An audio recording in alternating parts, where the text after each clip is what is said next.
Welcome to the May 23rd, 2023 City Council meeting. Please rise while we, for the presentation of colors by the EC Glass JROTC Training Corps. Forward. March.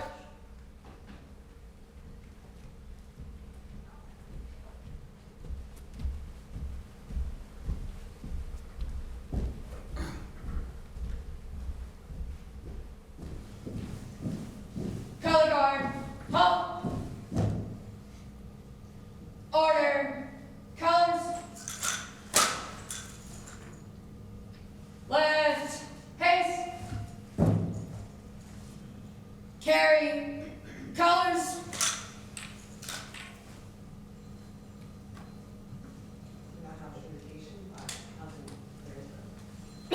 Pray with me, please. Father God, we thank you for this opportunity to come before this council once again, Father. We pray that you lead and guide us through this and give us humble hearts. In Jesus' name, amen. Amen. Present. Colors.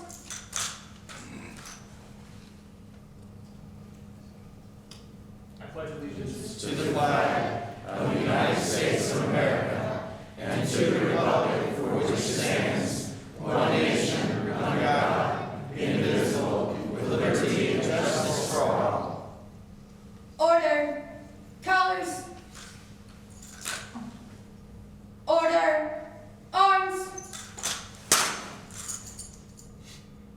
Right. Haste. Carry. Colors.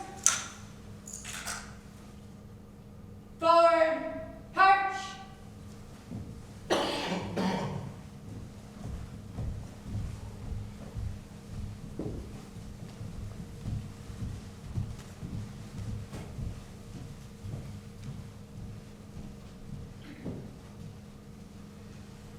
Color guard. Halt. Order. Colors. Color guard. Dismissed. Yes, Brennan. Last guard. Move on. Thank you again, EC Glass JROTC. Wonderful job.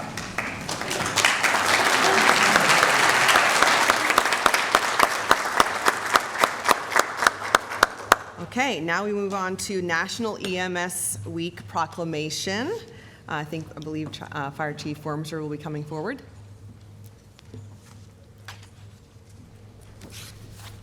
Okay, as we all know, our EMS workers are so important to us, so this proclamation is for all of you.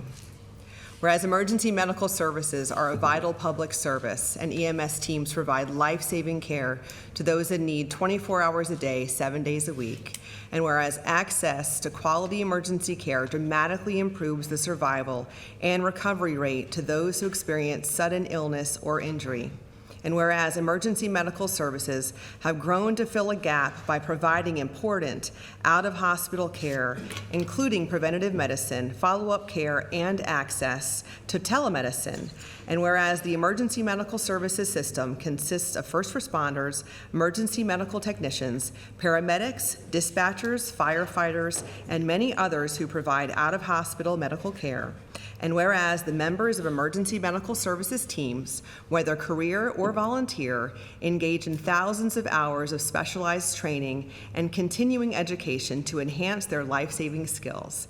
And whereas Lynchburg Fire Department's EMTs and paramedics responded to more than 15,000 calls for emergency medical service last year, providing critical life-saving care to thousands of citizens and visitors. Therefore, I, Stephanie T. Reed, Mayor of the City of Lynchburg, do hereby proclaim the week of May 21st to 27th, 2023, Emergency Medical Services Week in Lynchburg, and encourage the community to observe this week by showing appreciation to all of our EMS first responders. Thank you.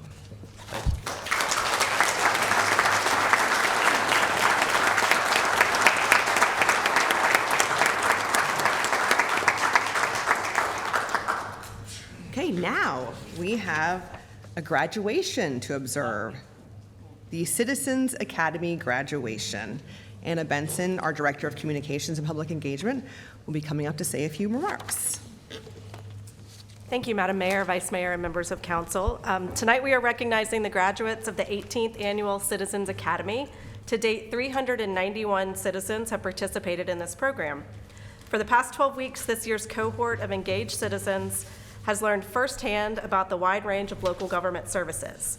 They took in the view from the top of the water tower, climbed a ladder truck, tried out a few public works vehicles, experienced the Emergency Communications Center, all in all, meeting with 29 departments and offices across the organization. I want to recognize our communications and public engagement staff, Jan Ramsey, Jonna Kidd, and Beth Sneed, who have excellently stewarded this group this spring. And now I'm pleased to welcome the class's spokesperson, Julie Brown, who will offer brief remarks. Then each participant will be presented with a certificate. Thank you.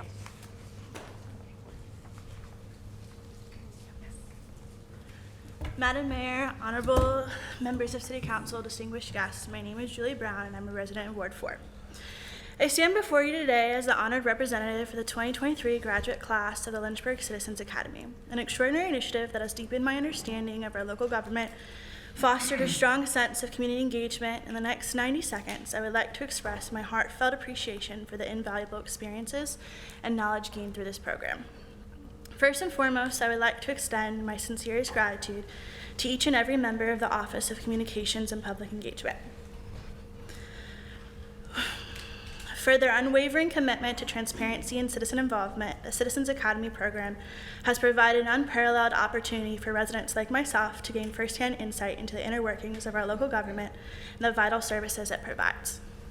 Throughout the duration of this program, we've had the privilege of visiting over 29 departments and offices that form the backbone of our city's operations. From eye-opening visits with the constitutional offices, where we witnessed the dedication and expertise of our public servants, to the enlightening experiences at departments such as the Police Department, Lynchburg Fire Department, Public Works, Water Resources, Human Services, Parks and Rec, just to name a few, we were exposed to the depth of work carried out by these dedicated professionals.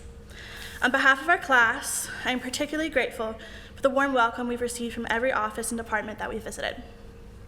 The individuals we encountered went above and beyond to provide us with invaluable insights, patiently answering our questions, which there were a lot.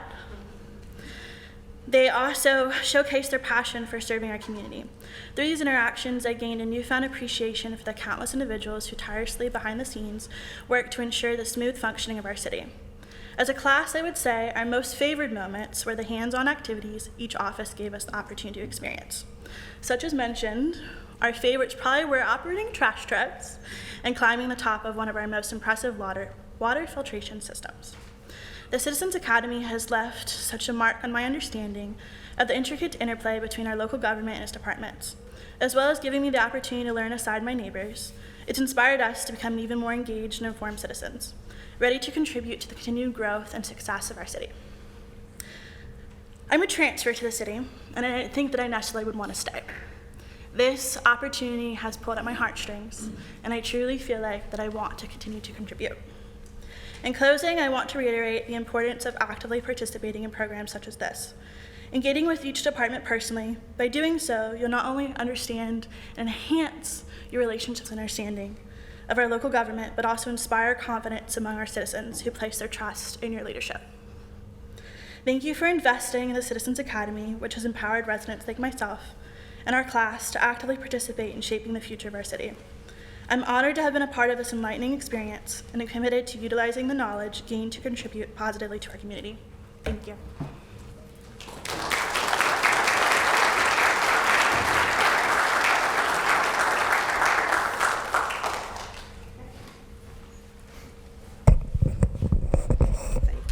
Thank you, sir. Okay, we will start with our graduates. I think we have some married couples here. So Gabby and John Bateman. So this is Gabby. And John, hold on, let me take your hand, Wes. John. Congratulations. Congratulations. Okay, Jonathan and Julie Brown.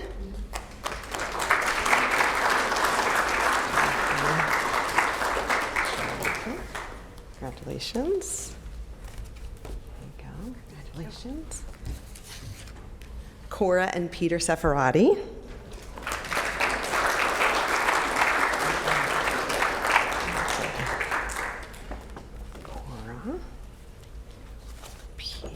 Thank you, Madam Mayor. Congratulations, congratulations. Scott Campbell. He's getting all the couples first. Congratulations. Todd Cooper.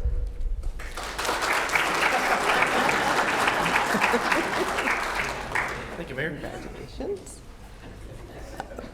Ben Frith.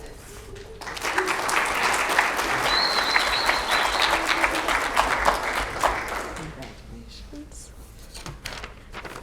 Jim Hurt. Oh, he's not here, sorry, but thank you, Jim, wherever you are. Zafar Hussein.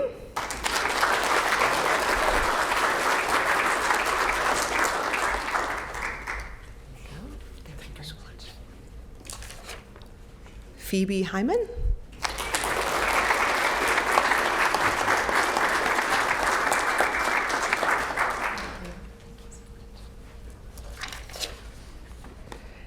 Andrew and Jensen?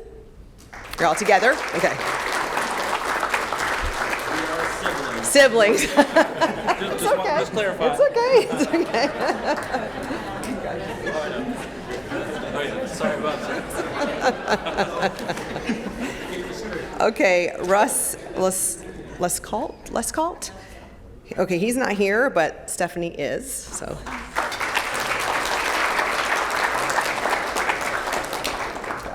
Knee surgery. Oh, well, tell him we hope he feels better soon. Yes. Stacy Link.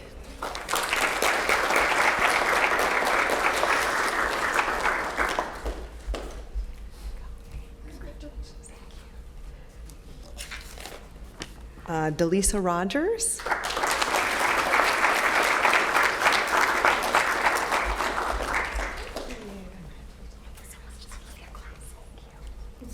All these compliments up here, thank you. Okay, Colby Shoemaker.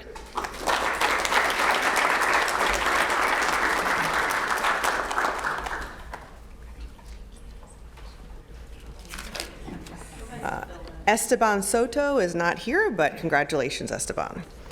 Kerwin, oh, yes. Yes, applause.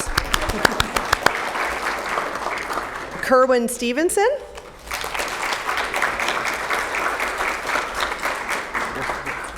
Congratulations. Corey Templeton's not here, but good job, Corey.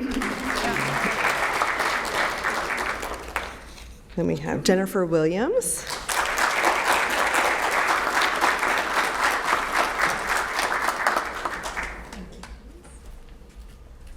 And last but not least, Randy Woods.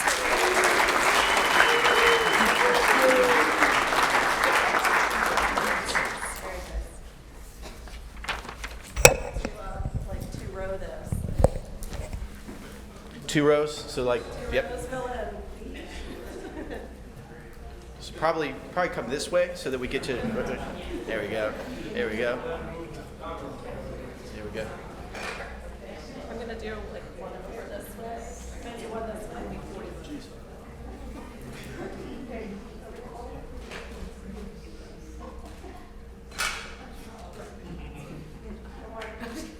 Thank you. And then what's the info? They'd asked if you guys, Do you mind? Thank you. there we go. So we can see.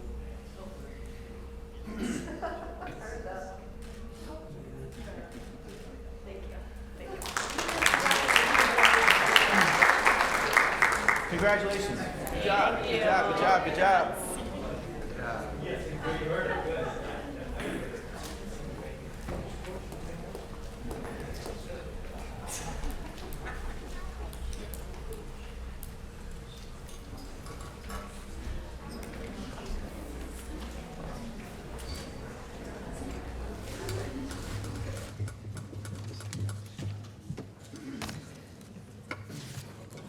Okay. Tonight's City Council agenda is divided into 4 sections: consent agenda, public hearing, public comment, and general business. The first section is the consent agenda.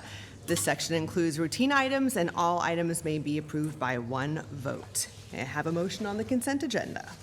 Second. All right. Can I go ahead and have a vote, please?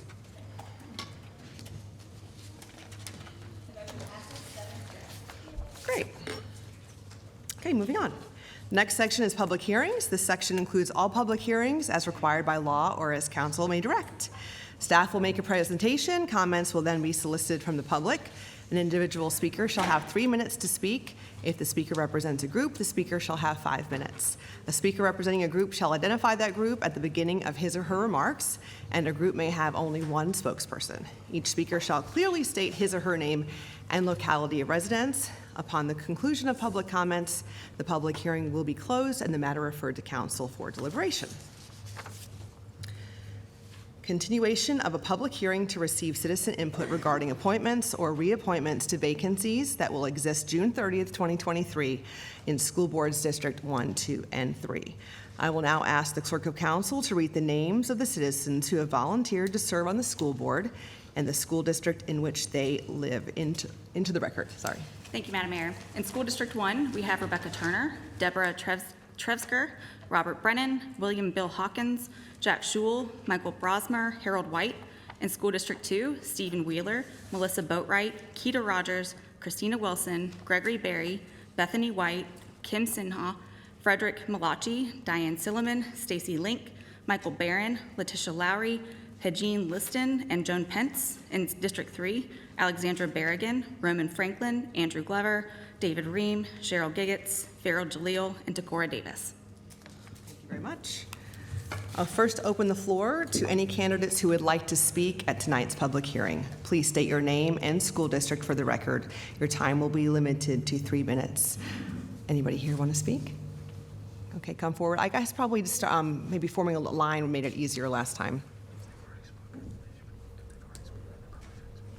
If you've already spoken, I'd ask that you let other people speak first tonight.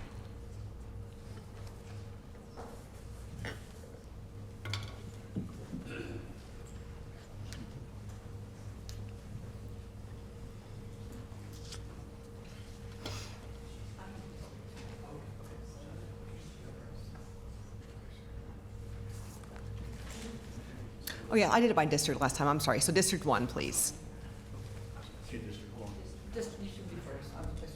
I'm 2. Yes. Oh, Okay. you're from 2? Okay, sorry. Go ahead. You're already up here. Good afternoon. My name is Greg Berry. Thank you for the opportunity to address you all tonight. And I just want to let you know that I'm a long-term resident of Lynchburg. I've been here almost 47 years. I've been fortunate enough to have 4 children graduate from East Glass High School. I have had 1 grandchild graduate from East Glass, and I have another that is a rising junior.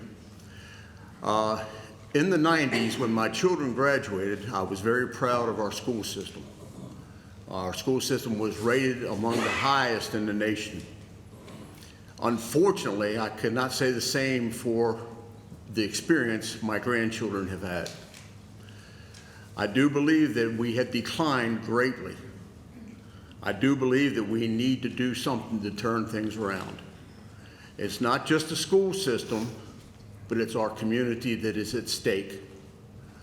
Our community has moved away from God, and that is where the biggest problem is. Eric Adams is not a hero of mine by any means, but Eric Adams, being the mayor of New York City, was very correct when he stated, when we took God out of schools, the guns came in. I do believe that we need to focus on what is most important. We need to focus on our Judeo-Christian principles that we were founded on and the value that we get from those. America was once a very great country, and I still believe it is the greatest country in the world. I do believe, however, we can do much better when it comes to our children. They need to be taught the right way to do things. They need to be taught that there is a purpose. A recent survey showed that because of our education systems and so many of the failures, 30% of teenage girls are wanting to commit suicide. We've got to do something to change that. We've got to give them purpose. We've got to give them meaning. We've got to give them a good core education. Thank you. Thank you very much.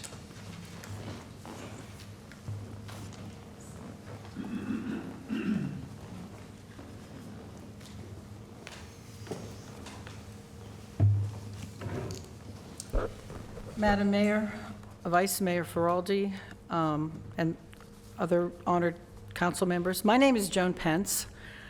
I'm applying for the school board in District 2, and I also live in Ward 2. I bring a skill set that we just discussed briefly here of mental health, because I've been a mental health nurse for over 35 years. And I also have taught mental health in the schools. So what qualifies me to be on the Lynchburg City School Board? Living through racial riots in Ossining High School, New York in the 1970s was a terrifying experience for me. My father was the school superintendent of the Ossining School District, and he was hired because he had success with racial tensions. Being in my sophomore year in high school, students came from the outside planning to fight with students on the inside, which happens frequently. When the riotous behavior started, I was barricaded in a girls' bathroom by about 10 girls who threatened to burn my face with a lit cigarette. You can imagine the trauma that would cause anyone. I managed to pull the bathroom door open and run to the principal's office. Other students at the same time were being pushed down, their shoes removed, and their faces beaten with their own shoes. The school was shut down for several days. I think it was about a week. That time and that traumatic event is still etched in my memory as if it happened yesterday. And I would never want any students in Lynchburg or anybody to have to go through that. And as a sidebar to Councilman Taylor, I totally agree with your proposal to have a curfew for the summer, because living in Ward 2, we do have some hot spots in the summer. So I agree with that proposal. What else qualifies me to be on the Lynchburg School Board? I'm a mom of 4 children that all graduated from Liberty University and currently are working. I also have 35 years experience as a nurse, and I have a Master of Science degree in nursing education. I've taught as an assistant professor of mental health in the post-secondary education public sector, as well as experience in the private sectors in mental health nursing in the junior high and high school level. I've worked for mental health nursing in mental health nursing for over 30 years, and that includes child adolescent units and adult psychiatry, as well as crisis intakes at the second largest county psychiatric ER in New York State. Mental health to me is one of the most important aspects of school safety, which is what I'm talking about tonight, and student success. If you have people that come into your school and they feel suicidal and they're depressed and they have all kinds of dysfunctional things going at home, they're not going to learn. That's just been proven. They have academic failure. Aside from my other child, Benjamin, who I've mentioned before, he has Down syndrome. There were plenty of lockdowns in EC Glass, which I hope never happens again either, and I'd like to work toward changing some of that. That's what I bring to the table. Thank you very much. Anyone else who wants to speak? Mr. Schul, have you already spoken? Yes, you've already spoken before. Okay. All right. Is there anyone else who has not spoken who'd like to speak tonight, please? So these are just candidates, right? Yes, the candidates. Yes.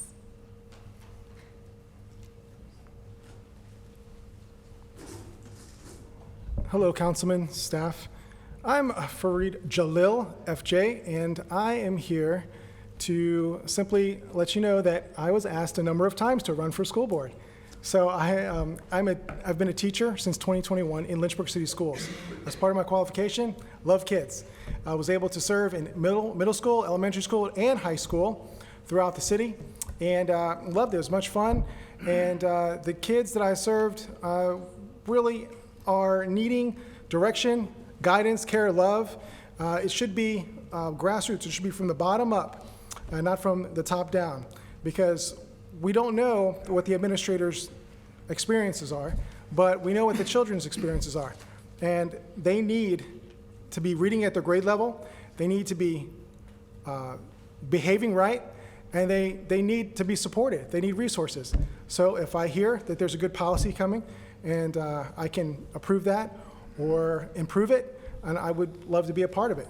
So I have experience with the Boy Scouts of America as an employee. I have experience with Boys and Girls Clubs. I was an honoree because I served with them.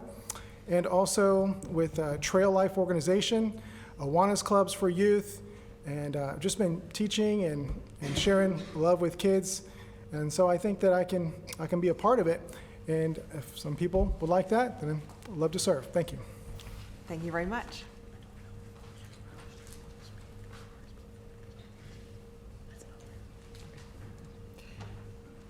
Any other new candidates who have not spoken before?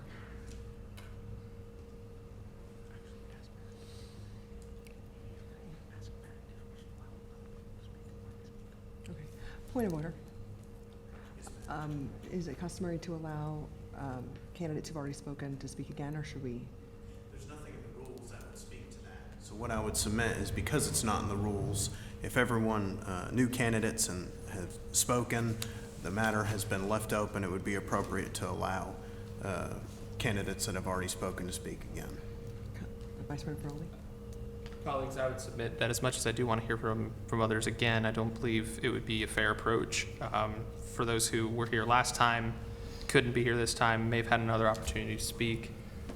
Someone gets more time to articulate why they should serve on the school board. As much as I do want to hear more, I think it would be the fairest approach to let folks speak once, and then council as a body can decide who we want to interview.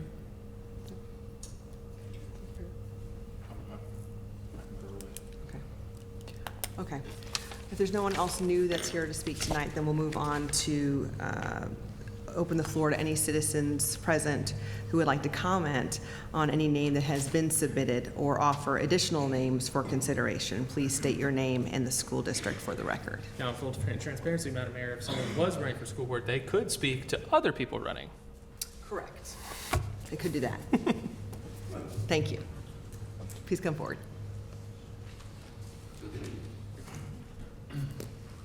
Hello, my name is Eileen Lass, and I'm a longtime resident of Lynchburg. I am speaking on behalf of Deborah Trevsgar, and she submitted a document that she thought was going to be read before we spoke. So, will it be read afterwards? Yes. Okay. Okay. Thank you. Deborah Trevsgar unfortunately could not be here tonight, but she did not grow up in Lynchburg. She is a more recent member of our community, but she has embraced the community of Lynchburg.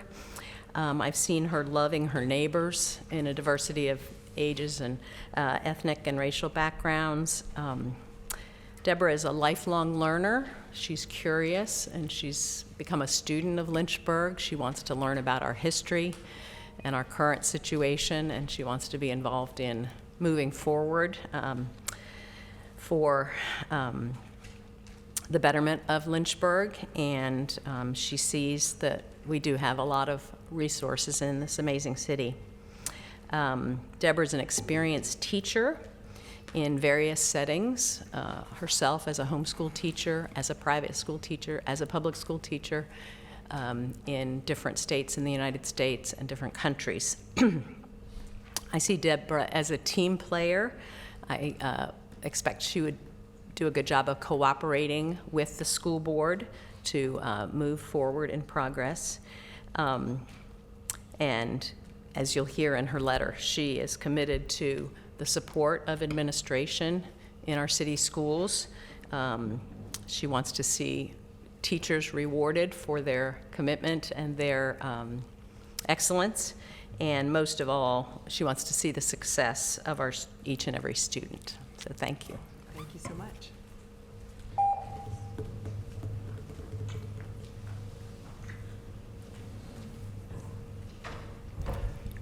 Well, Madam Mayor, appreciate this opportunity to speak for Deborah Trevsgar. I am her husband, so I'm a little bit biased. I think she would make a great school board member.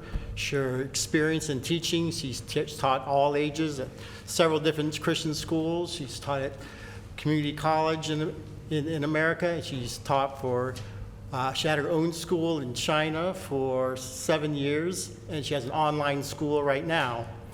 But she's also deeply committed to the community. She has volunteered to teach immigrants English. She has even helped her students and helped one student to stop him from committing suicide. Mm-hmm.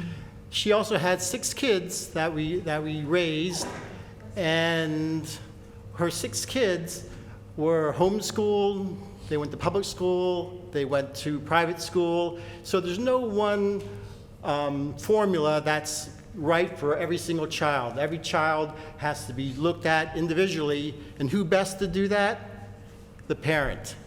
And the parent is, and there's a great movement today to separate the parent from the children, and using the schools to do that.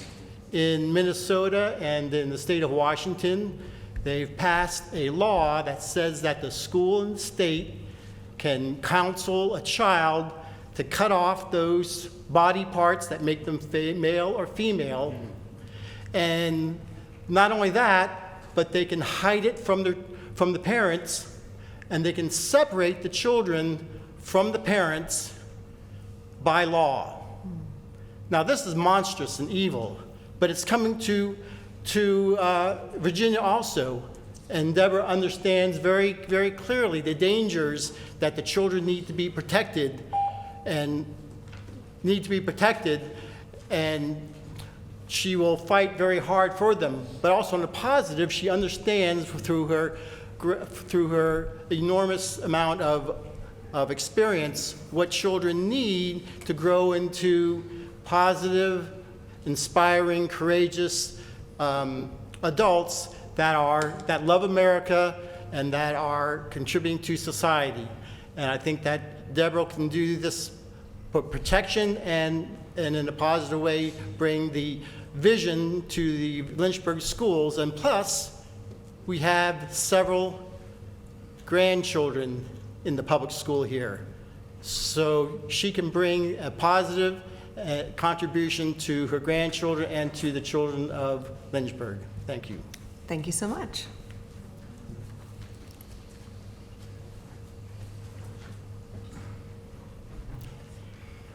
I'll sit right here. I'm here to represent Mrs. Turner. Okay. She is qualified in district. She's applying for a District 1, I think it is. And she has got a lot of experience. She's got 4 children at home. She just moved back to Lynchburg. She's originally from Lynchburg, went to Liberty College, and now she's moved back. She came back from Apple Valley, Minnesota, where she's had experience with the boards and getting a lot of things done, which all their parents appreciated. And she could do the same thing here if she gets your vote. She was down to Monument Terrace last Friday and gave a little talk about what she's going to be doing to all the veterans, and she got a standing ovation, and everybody was pleased with what she said. And I'm really pleased with her. I went through 18 months of cancer, and her mother up in UVA was the lady giving me my infusions for 18 months. Every 2 weeks, I had an infusion. I had 4 months to live, and her mom took care of me. Wow. And she can help take care of the children here, what they need. She's aggressive, and discipline is a big word she likes to use. Follow through, and follow through, and follow through. So you can expect that when she gets on the board. Thank you very much. Thank you very much. Madam Mayor, Mr. Vice Mayor, members of council, I have sat where you sit. And many of the decisions that we have to make as members of City Council are difficult decisions. Many of our decisions are fairly easy. If you look at the overall vote, we tend to vote more alike than we do differently. But there are times when we're called upon to vote in a different manner. But tonight I came to speak on behalf of a person who deserves, in my opinion, to be returned to the Lynchburg City School Board in the person of Dr. Robert Brennan. I think that's one of the easiest decisions we could make. We like to quote the Bible, and we say in the book of James, be ye doers of the word and not hearers only, which means talk is cheap. But work is important. Action follows work. Dr. Brennan has been an outstanding member of our school board and continues to serve unwaveringly. His mission in life is to build up people, not only in his medical practice, but in his position on the school board.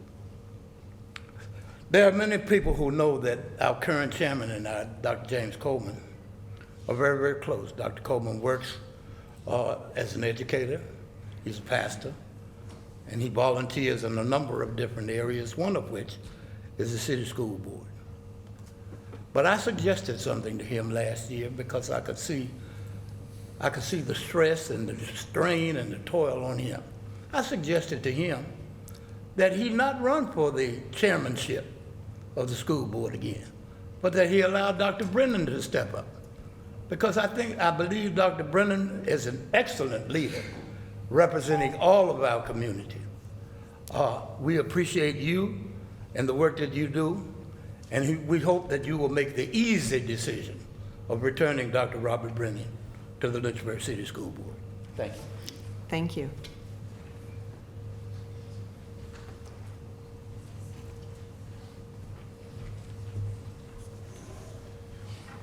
Good evening, Madam Mayor, Mr. Vice Mayor, and members of City Council. My name is Charlie White, and I reside at 4520 Transferry Court, which is in District 1. I was born in Lynchburg and have lived here all my life, and with my business partner, we started and continue to operate a business in Lynchburg for the past 21 years. My wife and I made the decision to live and build a family within the city limits so that our children could attend the Lynchburg City Schools, and our oldest will graduate from E.C. Glass High School in less than 2 weeks. I served on the Lynchburg School Board for 6 years, starting back in 2009, and I served as chairman of the board for 2 of those years. And I'm here today to speak in support of Bob Brennan's reappointment to the school board for District 1. I believe in making school board appointments, we should be looking for smart, highly capable, and professionally successful candidates who have an established track record of service in this community and who are motivated to serve the children of this city for the right reasons. Ideal candidates should also know our community and our school system very well, and they should be in touch with the concerns and needs of our parents and students from every neighborhood in this city. And I personally believe that Bob Brennan checks all of those boxes. Dr. Brennan has been a leader in this community in countless ways for well over 30 years. Bob is highly successful and capable as a professional, and he's been recognized repeatedly in his efforts to make Lynchburg better, receiving multiple awards for his leadership in the community. I think we certainly all agree that parental perspectives are important on the board level in school governance, and Dr. Brennan and his wife have been parents and guardians of 6 different Lynchburg City School students, with the last 2 graduating relatively recently from E.C. Glass in 2021 and 2022. And perhaps of greatest importance to me, Dr. Brennan's willingness to serve on the school board is not driven by any personal political ambition. And he certainly doesn't need this job to pad his already formidable resume. Bob simply loves Lynchburg and believes that he has a moral obligation to give back to the community that has given him and his family so much. So in summary, Bob is smart and experienced. He takes board service very, very seriously. He works hard every day to make the best decisions he can for our students. And I believe his only motivation is for the betterment of our city. I believe he's earned the right to serve a 3rd term, and I really hope you all will reappoint him. And I thank you for your time and for you all's service to the city. Thank you very much. Thank you.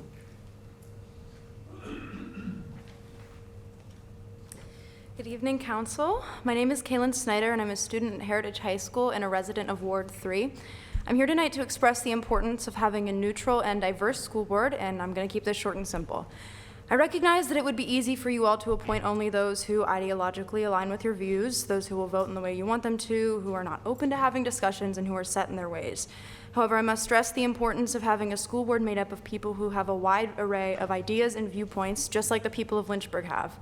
The Lynchburg community is diverse, and it's important that the school board represents that. It's important that the applicants are appointed based on their qualifications and not just their political views. The students and parents of Lynchburg deserve to feel represented by their school board. By appointing members of only one party, this would not be possible. I encourage you all to consider this as you interview and appoint new members. The students of Lynchburg are watching, and many of us, including myself, will be of voting age in time for next city council election. And I want to add something else. I've heard a lot of talks tonight about mental health and the mental health of students, and just wanted to bring it to your attention in case you didn't know that the percentage of LGBTQ teens who have considered suicide is 45%, and they are 4 times more likely to kill themselves than people who are not of the community. If we are considering the mental health of students, I highly encourage you all to consider those of the many students in your city who are of that community. The fear-mongering, and that's what it was, that was done about a high school production was deplorable, and I do not agree with what happened, and I think that by considering all students, including ones of the community, you are being better leaders and representing the people of your community better. Thank you. Thank you. Just a reminder that we're going to be talking about any names that are being submitted. That should be the focus of the comments, please. Thank you. Good evening, Council. My name is Timothy Patterson, a student at Heritage High School and Central Virginia Governor's School, and a resident of Lynchburg City since for 14 years. The city of Lynchburg is a beautifully diverse place full of people from all backgrounds, and it is important to reflect that in all administrative boards. Lynchburg City Schools has been a system that has facilitated an environment that has allowed me to flourish in my academic and personal life, and I want that to continue for generations. A large proponent of that is the diversity of LCS, and is influential in how it has allowed me to grow. We need people on the school board who are willing to make an environment where all students can prosper. GovSchool has been instrumental in my academic growth, and the other programs like it can help students choose a path that is truly unique and enriching. I know that not everyone can understand the importance of all these different programs, and we need people on the board who truly understand the impact of different programs and how these different impacts have on students, and see the diversity in the student body and allow it to grow. Thank you. Thank you. Again, just a reminder, you need to be commenting on actual people that have submitted their names for school board as candidates. So your comments need to be about someone that's actually running for school board, please. If it's not, then it's not the time to be up here for comment. The students were told that this is when they could speak, so if that is not proper, they can change the public comments if they need to. They did reach out wanting to speak about school board appointments. I figured it was for candidates. Okay. And so I pointed them to the public hearing. So they can move it to public comment. Okay, go ahead. When do you want to speak? If you were, I didn't know that, so if you were directed to go ahead and speak now, that's fine. Go ahead. Good evening. My name is Salem Deuce. I'm a junior at Heritage High School, a resident of Lynchburg City, and I have been in the LCS district my entire life. I not only think it is important to hear the adults here, but it is very important to hear what the students have to say. And so tonight, I'm here to speak on the school board appointments. Lynchburg City and its schools is home to a variety of people of different backgrounds and beliefs, myself included. And it is important for that to be reflected in our school board and the people that will ultimately make decisions for us. Having different perspectives and possible options allows for everyone to be seen and heard in our community, which is a key component when appointing representatives for a group. It is of great value to me, to my peers, and to my elders that the upcoming school year and those to follow have a board that represents all the sides of our community. Thank you for your time. Thank you.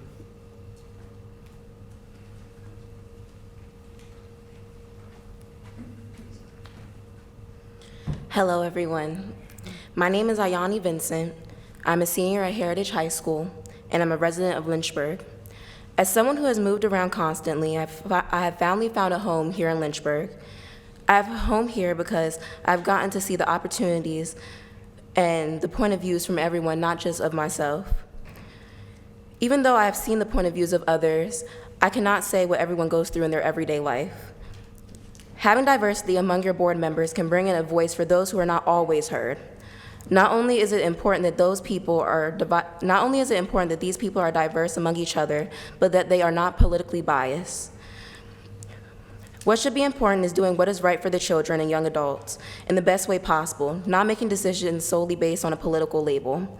Lastly, I believe board members should be diverse because children of all races, genders, ethnicities, sexualities to look up to is extremely important. Children should know that they can grow up to be anything they want to be, and that is easier to dream of when you see people who look or identify the way you do. At the end of the day, it's all about making decisions that make the students feel safe and comfortable, because growing up is already hard, and it shouldn't have to be made any harder than it already is. Thank you. Thank you very much.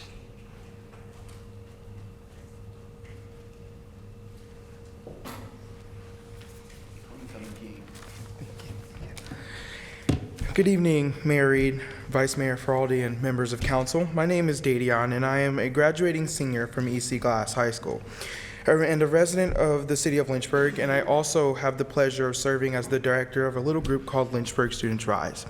We fight for the voices of students to be heard, and I am here tonight to talk about why it is important to appoint a neutral and diverse school board. Firstly, we must recognize that our community is diverse, and our school board should reflect that diversity. We have students and families from different ethnicities, backgrounds, and cultures all throughout Lynchburg City Schools, and it is imperative that their voices are heard and represented in our decision-making process. A diverse school board can bring different perspectives and ideas to the table, leading to a more well-rounded and inclusive policies that benefit all students. As a young black man in America, when you see people who look like you in spaces that you didn't think were possible, it fuels you and it motivates you. It is important that personal interests and political opinions remain personal. I want to reiterate that the purpose of a school board is to serve the best interests of the students, not to push a particular political agenda. Political bias can lead to decisions that are not in the best interest of the students and can create unnecessary division within our community. There is already enough of that. It is time to close the dividing line by putting politics aside and voting on the best interests of the students. I truly believe that this council can make a change that will positively impact the lives of many children to come. But first, you have to listen to the people that it will affect. Lynchburg Students Rise fights for these students to be heard. We are here telling you we want a diverse and politically neutral board. It is essential for the success of the students and community. We must strive to create a school board that reflects us and the best interests of our students. Thank you. Thank you very much. Thank you very much.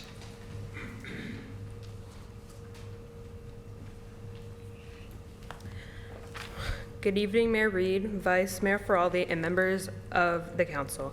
My name is Ella Fitzsands, and I'm a graduating senior from EC Glass and a resident of the city of Lynchburg.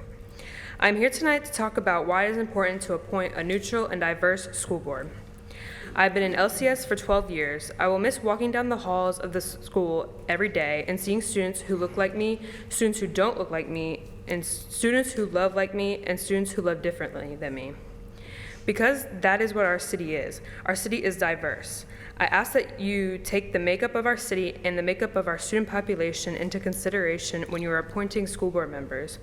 I ask that you take the valuable experience of the school board members seeking reappointment into consideration. I, your constituent, ask that you understand that your political agenda has no part on our school board and in our schools. The First Amendment to the United States Constitution states that the country shall have no official religion, and that applies to our schools too. Please keep those with the religious-based agendas and those with political agendas off our school board. Please appoint people who look like all of us, not just ones who look like me. Thank you. Thank you very much.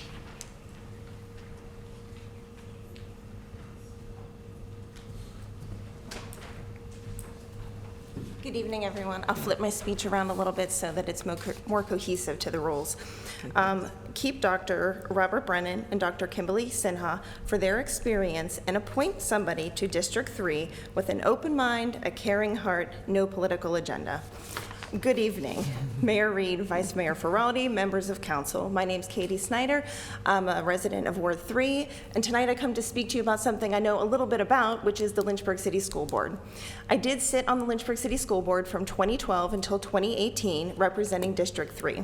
So I do feel qualified to speak a little bit about it. I'd like to tell you about the tasks and the charges of the board, the differences between appointing a new board member and reappointing somebody with experience. Unless you've sat on the school board, it is impossible to understand the nuances of the job. So I'd like to enlighten you a little bit to help you make a more thoughtful, bipartisan decision.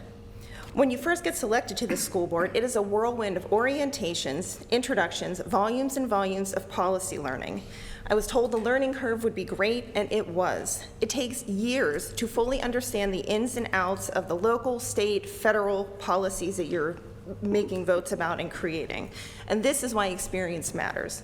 Beyond the learning curve and the training, it takes a person who can put aside what they thought being on the school board was like. Many people think you're going to get on there, make radical changes, sweeping changes. You're not.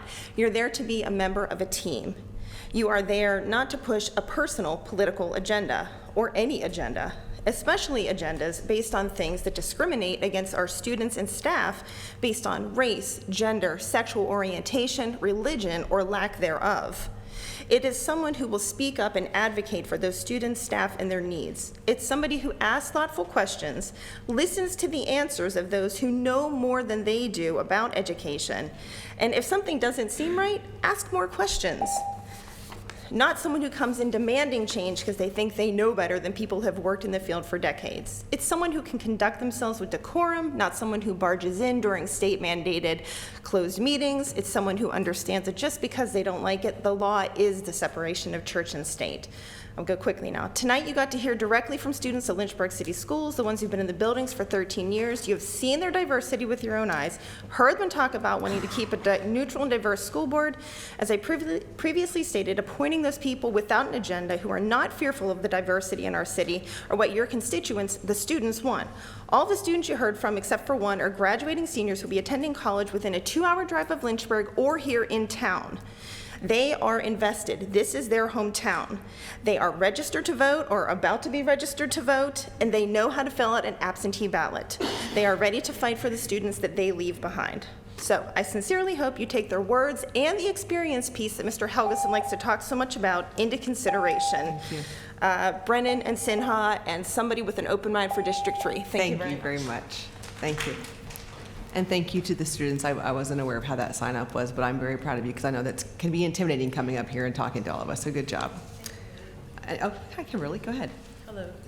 Good evening, everyone. Certainly, if school boards when school boards are elected, Dr. B will certainly have my vote. Bob Brennan, that is. I would like to address all school board candidates, too many names to recall, to please push one agenda, one, and that's truth. See, how I grew up, the babies are the greatest, and they must learn the truth. I've heard several candidates talk about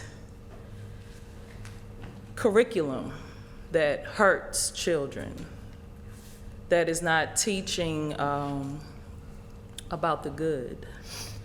And I want to ask those same candidates, where were you 30, 40, 50 years ago? Because the curriculum that is taught nowadays, even when I was in school, it's not truth. Because if truth were taught, you wouldn't have people yelling to NAACP members to go back to Africa because they're not from there. They're from right here. Aborigines of this land.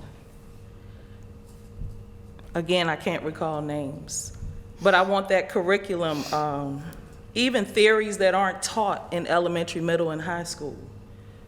If you teach the truth, none of that stuff matters. So that means new textbooks, new SOLs, if you keep them, new everything, because the truth matters for everybody. And with that, I leave in peace. Thank you very much.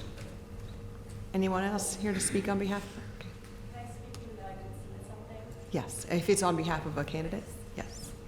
Yeah, I didn't have anything prepared because I wasn't planning to speak, but. Just state your name. Christina Marple, good evening. Yes, thank you. As I was sitting in the back, I heard 3 names of people, well, obviously my mom, Deborah Trevsgar, but 2 other names of people who have impacted our family greatly, and I didn't realize that they were applying. Mike Barron, close family friend.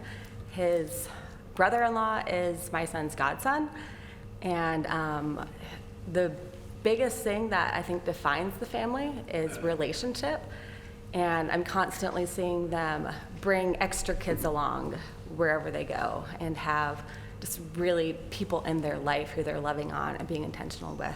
So just can't speak highly enough personally about Mike Barron and that family. I'm not sure I'm saying his name right. Jalil from District 3 was my son's Awanas leader, and he challenged my son to read through the Bible in like 4 months, and my son wasn't even memorizing verses, had no interest to, and my son comes to almost all of the city council meetings, he's always in the back. No desire to like memorize the verses, but he inspired him, I think, by like some super awesome $100 comic book. And all of a sudden he was reading the Bible, and over 4 months he finished January 1st, and he wrote a paper on each book of the Bible. So he has this thick book of books of that, just, and it really changed his life, and that relationship and seeing how much he was cared for by this incredible man just really impacted me. My mom, a little personal, though my dad spoke, a little personal glimpse into who she is. We recently moved to Tinbridge Hill, a downtown neighborhood, and they moved across the street from us. And at any given time, I see, looking out my window, and I see half a dozen neighborhood kids helping her paint her front porch chairs, or helping her trim her hedges. And she's very gentle and very kind and loves these kids, loves my kids, and and I love that you guys are here. I love seeing kids take an interest in the city. So thank you guys. Thank you so much. Anyone else? Okay. Are there any emails or phone calls from citizens? Yes, Madam Mayor, I've got 19 correspondence to read into the record. The first is from Laura Hamilton, Executive Director from Lynchburg Beacon of Hope. It reads, I write this letter in support of Bob Brennan, LCS School Board District 1 candidate. I write on behalf of the staff of Lynchburg Beacon of Hope. However, I do not write with the full endorsement of the 30-member Board of Directors of Lynchburg Beacon of Hope. Bob Brennan has been a thoughtful, discerning member of the LCS School Board for the past 2 3-year terms and has done a solid job of helping to shepherd our division through an unpredictable and unprecedented time. Through his tenure, Bob has operated as both an auditor and entrepreneur. He and his peers on the LCS School Board walk a fine balance between holding our LCS administration fully accountable to both regulatory compliance and innovative thinking. Bob's strength lies in his entrepreneurial thinking. He has worked to engage nonprofit partners like Beacon of Hope more fully in the provision of services not supplementary to but within our schools. He has supported integration of partnerships and programs with local industry and helped both LCS and Beacon of Hope to foster additional relationships within the growing healthcare community. Finally, Bob has been a catalyst in the school board for increased communication among the nonprofit community and leaders within LCS. Bob Brennan has proven to be a flexible but determined leader. He has been willing to walk back policy as our world changed and evolved during COVID. He has been entrepreneurial to considering innovative partnerships, new grants, and new ideas that can bring LCS forward in non-traditional ways. Above all, Bob is student-centered.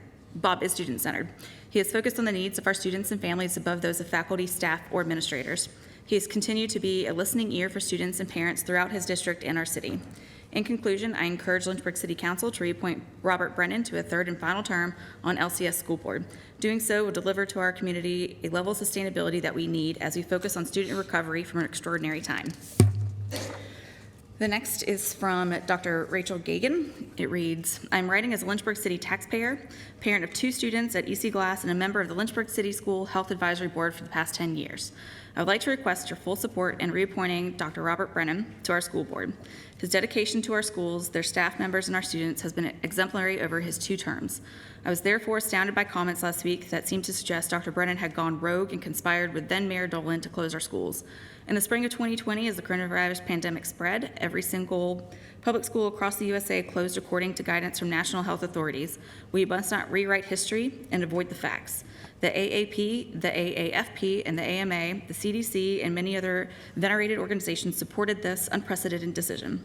Dr. Brennan was simply the mouthpiece for a difficult and at times unpopular plan. We now know that closing the schools did have a negative impact on our students, but we also now know that based on scientific models and basic math, if the schools had stayed open, we would have lost more teachers and staff, and many more children would have been sick. We are still measuring the long-term negative after effects of even mild infections. I have friends across the Commonwealth and United States who were envious when I told them we had an infectious disease expert on our school board. Dr. Bob Brennan is a treasure in our community. He will continue to advocate for our students even if you ignore the overwhelming support of his reappointment. In the very few negative comments I've heard lately, there seems to be a call for change. Might I agree that yes, we need a change? Would it for the first time ever you fully fund our schools for a change and keep Dr. Brennan so that he can continue his mission to serve our schools and furthermore maximize his impact in his last term? The next is from Albert Carter, who's a choral teacher from Paul Lawrence Dunbar Middle School. It reads, we are writing to you today to request that Dr. Robert Brennan be considered for reappointment to the Lynchburg City School Board. Dr. Brennan has been serving the city schools for the last 6 years, and he is currently serving as the vice chair of the board. I have been working for Lynchburg City Schools for 32 years, and I have the current honor of being named as a Lynchburg City Schools Teacher of the Year. My wife Lori and I direct and produce all the theater productions and show choir events every year at Dunbar Middle School for Innovation. In all of our years working for and with LCS, we have never had a more visible and present board member serving our community. He is caring and supportive and has been at almost every single production that we have produced over the last 6 years. He takes his time to meet and speak with our students after each show and make sure they know what a great job they did during the show. Dr. Brennan takes the extra time to be supportive to us, and he always makes sure we have a moment to speak. While we have had friends and acquaintances on the board over all the years we have been here, we do not recall any other board member making sure he represented the school board and was present and fully engaged with the students at these events. We truly hope you reappoint Dr. Brennan to the board. The students, teachers, parents, and community need him to serve 3 more years. We appreciate your time and consideration. The next is from Deborah Jefferson, Horizon Behavioral Health. She writes, greetings, I am sending this response in regard to Dr. Robert Brennan's reappointment to the LCS School Board. He has served 2 3-year terms. During the last 6 years, he has served as vice chair of the board for 2 years, including the current year. He has been a strong advocate for students, teachers, and support staff. His decision-making process at the school board has always been about what is best for every student. I have always been impressed with his advocacy for students that are economically disadvantaged to ensure that they have the resources, support, and opportunities to succeed. His character, knowledge, passion, and compassion for all in our community, as well as LCS, has been beyond words. He shows up and works with and for all parts of our community. I hope that he will be considered to serve again on the LCS school board. He is an amazing servant. This next is from Beverly Jones. It reads, I am writing to the city council members to recommend Deborah Trevsgar for District 1 School Board. Deborah and her husband, Alan, are residents of Lynchburg living on Holland Street. The Trevsgars have returned to the United States after spending a decade in China, where Deborah operated English language school, while Alan taught at one of Beijing's universities.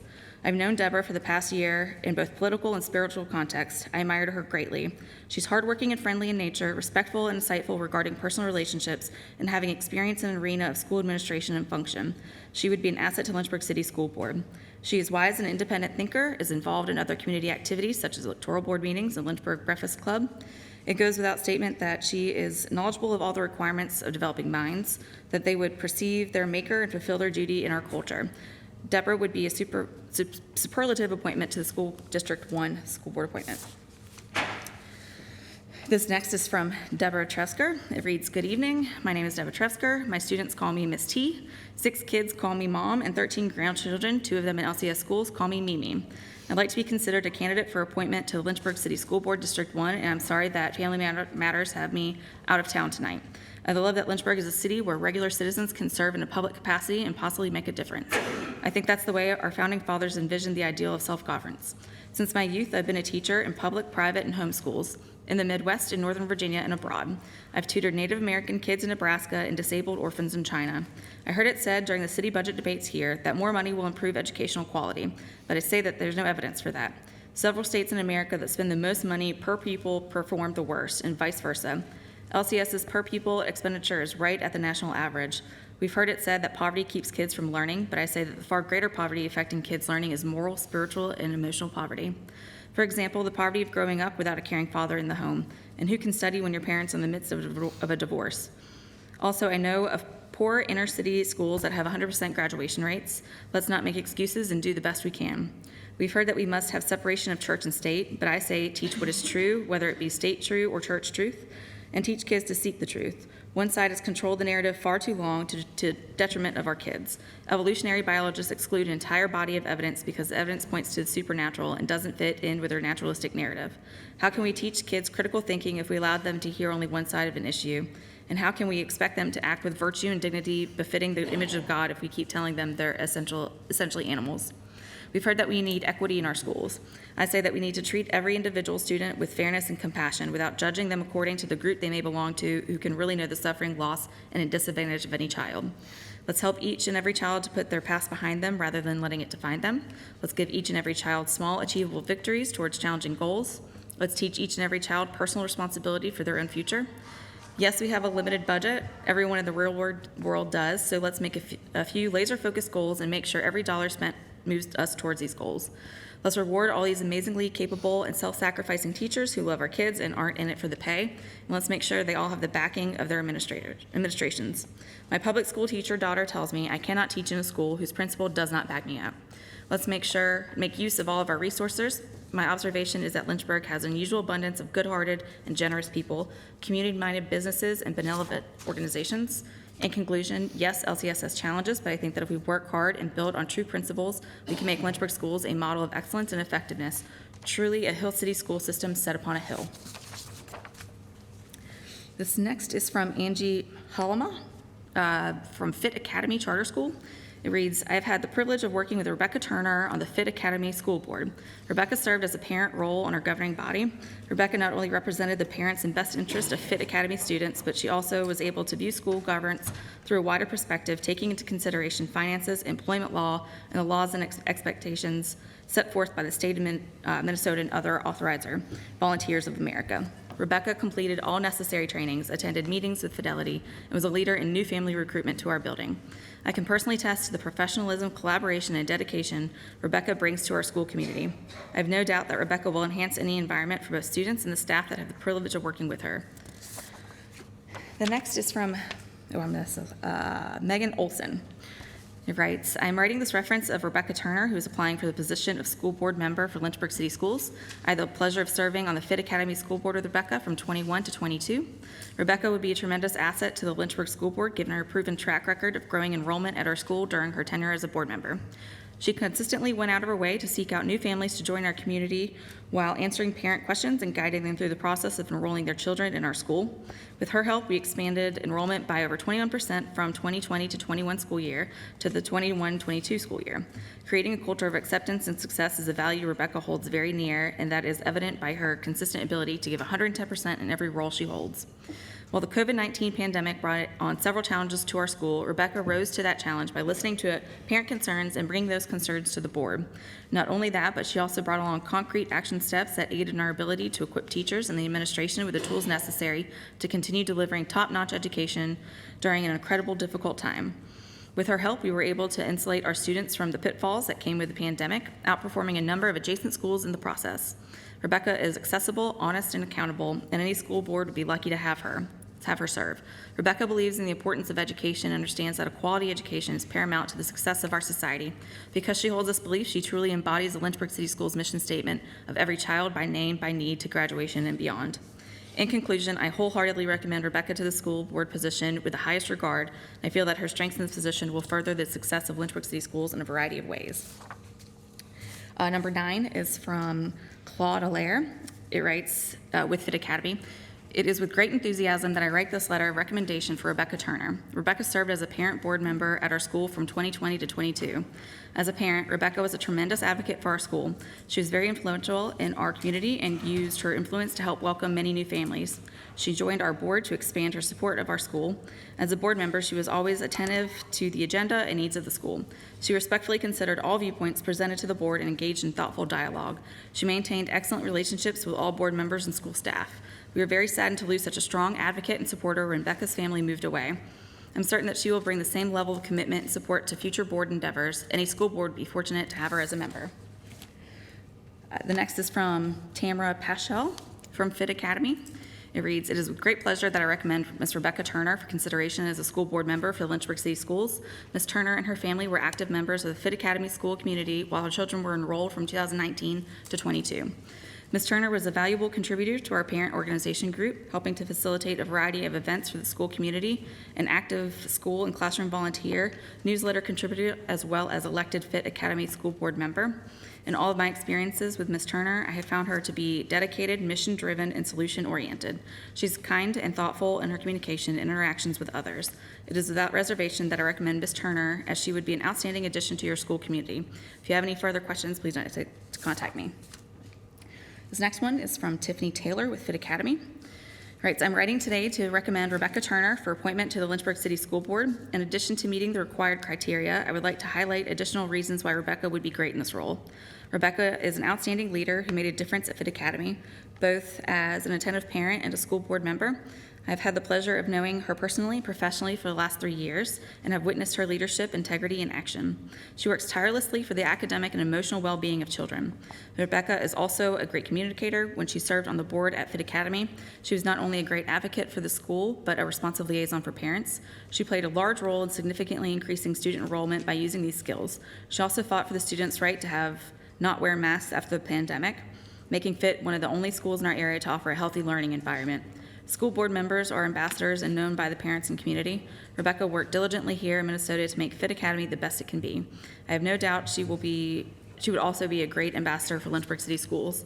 It is for these and other similar compelling reasons that I recommend Rebecca Turner to be appointed to Lynchburg City School Board." The next one is from David Bovenizer. Reads, "Jack Schul is a member of one of Lynchburg's most civic-minded families, a well-known businessman, man who engages in lifelong learning, a father, and individual with a passion for ensuring that the rising generation of public school students receives an academically excellent foundation. He is a friend and an admirable man, and he would make singular contributions to Lynchburg City schools." Number 13 is from Dr. Ann Hunter McLean. She writes, "It is with unreserved high regard that I recommend Jack Schul to the Lynchburg City School Board. As the founding head of an independent day school in Richmond, Virginia, I have formed and led a school board, and I can assure you that the qualities Jack represents, sound judgment, intelligence, and energy, are invaluable for smooth school board governance. Jack's temperament and work ethic are ideal for the position. He's a clear thinker and a team player who understands the educational mission. The Lynchburg City School Board would be well served by his intelligent, professional businessman and father. Please don't hesitate to call me if you need further details." This next one is from Michael Oken. He writes, "I'm writing this recommendation on behalf of Mr. Jack Schul in support of an appointment by the Lynchburg City Council to the Lynchburg City School Board. As you are undoubtedly aware, Mr. Schul is a prominent business owner who is headquartered in the city. I've known Mr. Schul for 36 years and have worked with him on projects in our synagogue. Additionally, Mr. Schul and I share an alma mater, having both attended Washington and Lee University, where we contribute to ensuring the university promotes and defends diversity of thought, free expression, and common sense solutions to areas of concern in higher education. In my many years of friendship with Mr. Schul, I have known him to be passionate about issues, committed to serving his community, and level-headed in reaching prudent and intelligent solutions to contemporary societal and educational problems. Please give careful consideration to this recommendation and his willingness to continue to serve his community through an appointment to the Lynchburg City School Board." Number 15 is from Tammy Schenk from Salvation Army. It reads, "I wanted to share with you how Jack Schul and Schul's home have positively impacted the lives of young parents and children in the Lynchburg community and beyond. In 2020, Jack expressed to us his concerns for parents who lacked financial resources to purchase diapers and basic newborn items for their babies. Understanding the health risks and emotional scars that reusing disposable diapers and providing watered-down baby formula had for the entire family, he created the Diaper for $1 campaign in conjunction with the Salvation Army. With every mattress sold at Schul's home location, both Schul's and the mattress vendor would make contributions to the Salvation Army to provide diapers and needed newborn items for families in Lynchburg, as well as those living in other locations throughout Virginia, West Virginia, and North Carolina. All total, this program provided close to $100,000 for needy families with newborn needs. In addition, Jack has served on our advisory board and served in other leadership positions within the Salvation Army. Through his and the Schul family's leadership and support, Salvation Army of Lynchburg has been able to build a community center and emergency homeless shelter that has helped thousands of individuals in the greater Lynchburg area. We continue to be appreciative of Jack's compassion and commitment to further our mission of doing the most good for those in the most need in our community. This next is from Beverly McCloskey. It writes, I'm writing to endorse Ms. Letitia Lowry to the next school board member of District 2. Ms. Lowry went above and beyond as my daughter's first grade teacher during COVID. She personally delivered learning packets to each child's home and continued to teach via Zoom. Her attitude to never give up and to consistently work hard every day is why my daughter and so many other children that struggle have gained the strong fundamentals of reading. Tish Lowry brings her 31 years of experience in education, her strong work ethic, her ability to work together with others and make challenging decisions, and most of all, her deep concern that every child is equipped with a strong education. It is my honor to call Tish Lowry my friend, and she would make a strong addition to our school board. This next is from King English. Writes, my name is King English. Miss Lowry was my coworker at Paul Monroe Elementary for 27 years. She will be a great asset to Lynchburg City School Board. Her knowledge and dedication to education is to be commended. Miss Lowry knows what is best for our students. She's a tutor now and has made such a big impact in the lives of the students she works with. The school board needs an educator on the committee. As a parent and a grandmother, she will implement the best practices for Lynchburg City schools. Thank you so much for listening to Miss Lowry. You will not be disappointed. She is a leader and wants to help our community. Number 18 is from Cheryl Prophet. It reads, Tish Lowry will be speaking tonight in hopes of receiving a place on our school board. The school board would really benefit from having a teacher come alongside them in making decisions. Tish is a recent retiree from teaching, but not from hard work. I myself worked with her for years at Paul Monroe. I was her assistant. I so enjoyed working with her. She cares deeply for children and really does know much about what works. I don't mean just throwing money at a problem, then the following year throwing more money, but instead really thinking about where to put that money. We need an experienced teacher on that board, one that's more than able to work with all people regardless of their views. My hope is that she's truly heard tonight. And number 19 is from Gary Harvey. He writes, I'm writing to express my strong endorsement for the reappointment of Dr. Kim Sinha for a third term on the Lynchburg School Board. I'm a resident of Ward 3 and owner of an architecture firm in downtown Lynchburg, and I've also had the privilege of serving on the City of Lynchburg Historic Preservation Commission for 9 years and the Lynchburg School Board for 3 years. These experiences have given me a profound understanding of the challenges and responsibilities that come with being a school board member, making me confident in recommending Dr. Sinha for this important role. In my capacity as a school board member, I had the opportunity to work closely with Dr. Sinha, both on issues where we shared common ground and on those where we held differing perspectives. Throughout our collaborations, I came to hold Dr. Sinha in high regard and deeply respect her decision-making abilities. Her wealth of experience, expert knowledge, and exceptional communication skills have consistently allowed her to articulate her viewpoints effectively and respectfully, even in the face of contentious matters. It is vital that we retain Dr. Sinha's presence on the board, as she brings a valuable combination of education, understanding, and professional demeanor that is necessary to address the diverse and challenging issues that school board members continually face. Dr. Sinha approaches her responsibilities with an open mind, carefully considering all perspectives on difficult issues and diligently seeking out relevant information before making informed decisions. She is a critical thinker who skillfully employs data analysis to process empirical evidence, ensuring logical and well-founded conclusions. Importantly, Dr. Sinha also demonstrates a genuine compassion for our students and staff, allowing her to make decisions that consider their well-being alongside the educational objectives. These traits are absolutely crucial when dealing with pressing matters such as student success, budget allocation, school consolidation, reorganization, and facility improvements.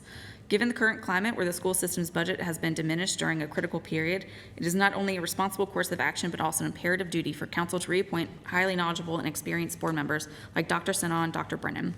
Dr. Sinha will tirelessly advocate for the best possible education for our students and will actively seek ways to demonstrate support for our dedicated staff members in an ever-changing and increasingly challenged environment. I implore you to make the right decision and reappoint Dr. Sinha, ensuring the continued progress and success of our school board. Thank you for your careful consideration of this matter. Your commitment to the betterment of our city's education system is greatly appreciated. And that, Madam Mayor, is all I have. Thank you. I thought I saw Miss Lowry show up. Did you want to speak? Yes, but I'm Okay. Did you, I mean, before I close the hearing, if you wanted to speak. No, everybody, but if there's anybody else that didn't speak before I close it, I want to give you a chance. Excuse my host voice. Hello, Mayor, Vice Mayor, and members of the council. My name is Letitia Lowry, and I am from District 2. I'm applying for a position on school board as a citizen, an experienced teacher of 31 years, and a tutor for more than 7, and as a parent. We need to stick to teaching the basics of reading, math, science, and social studies, helping our students be competitive in their academics near and far. I'm aware and watching what is happening in other states across the nation like California. There are things as citizens that we need to be concerned about, but other concerns are purely for families to handle. They are not our personal our children. We want all children to feel welcome, but our focus as citizens needs to be on supporting children to become productive in the Lynchburg society. As a teacher of 31 years with experience working with children and their parents, I always supported to do what was best for the students and the parents, and also to hold parents responsible, including administrators. In tutoring children, I work with those mainly struggling to read, and also with children from other countries. I have seen many curriculums over the years. I have noticed a weakening in what publishing companies for schools are putting out based on the weakening SOL structure. I want to stand for teachers to get the best curriculums possible. We need to allow teachers to be able to talk openly, honestly, about what works, what doesn't, to listen to them, and then follow through on their advice, since they are in fact the ones implementing instruction. I take seriously the higher authority I have to answer to, and my goal is to do all I can to be responsible. This mindset keeps me on the right path, the right way and purpose of doing the things that I've done, and has allowed me to cross many barriers. I bring as a parent the concern of what lies ahead for our children in this world. While my now grown children went through the LCS system, I continue to want the best for all children. Parents need to always be welcome to voice their concerns. Parents who are doing what their best to need to be encouraged. Parents who are struggling to help their children learn need to be supported and become part of their children's school support system by being involved. Care starts at pregnancy and continues till graduation. If elected to the school board, I am passionate about teachers being able to bring back the old school tried and true ways of teaching that works for all kids at all levels, listening to the teachers and administrators. This requires strong teacher and parent involvement, time, and hard work from us as a community. I wish to support the youth to reach their goals in their schools and to be productive future citizens of Lynchburg City. Thank you very much. Thank you. Is there anyone else who didn't get a chance to speak that is running for school board? Okay. May I have a motion to close the public hearing? So moved. Okay, second? Do you want to take it? Yeah, okay. Any discussion? Okay. Just, I guess on that, you know, one thing I hope that we can do, obviously, we're closing the public hearing, but we had 19 emails read today, 60 the other day. COVID-19's over, folks. Let's go back to the old way of citizens show up, citizens speak, as opposed to just reading all those.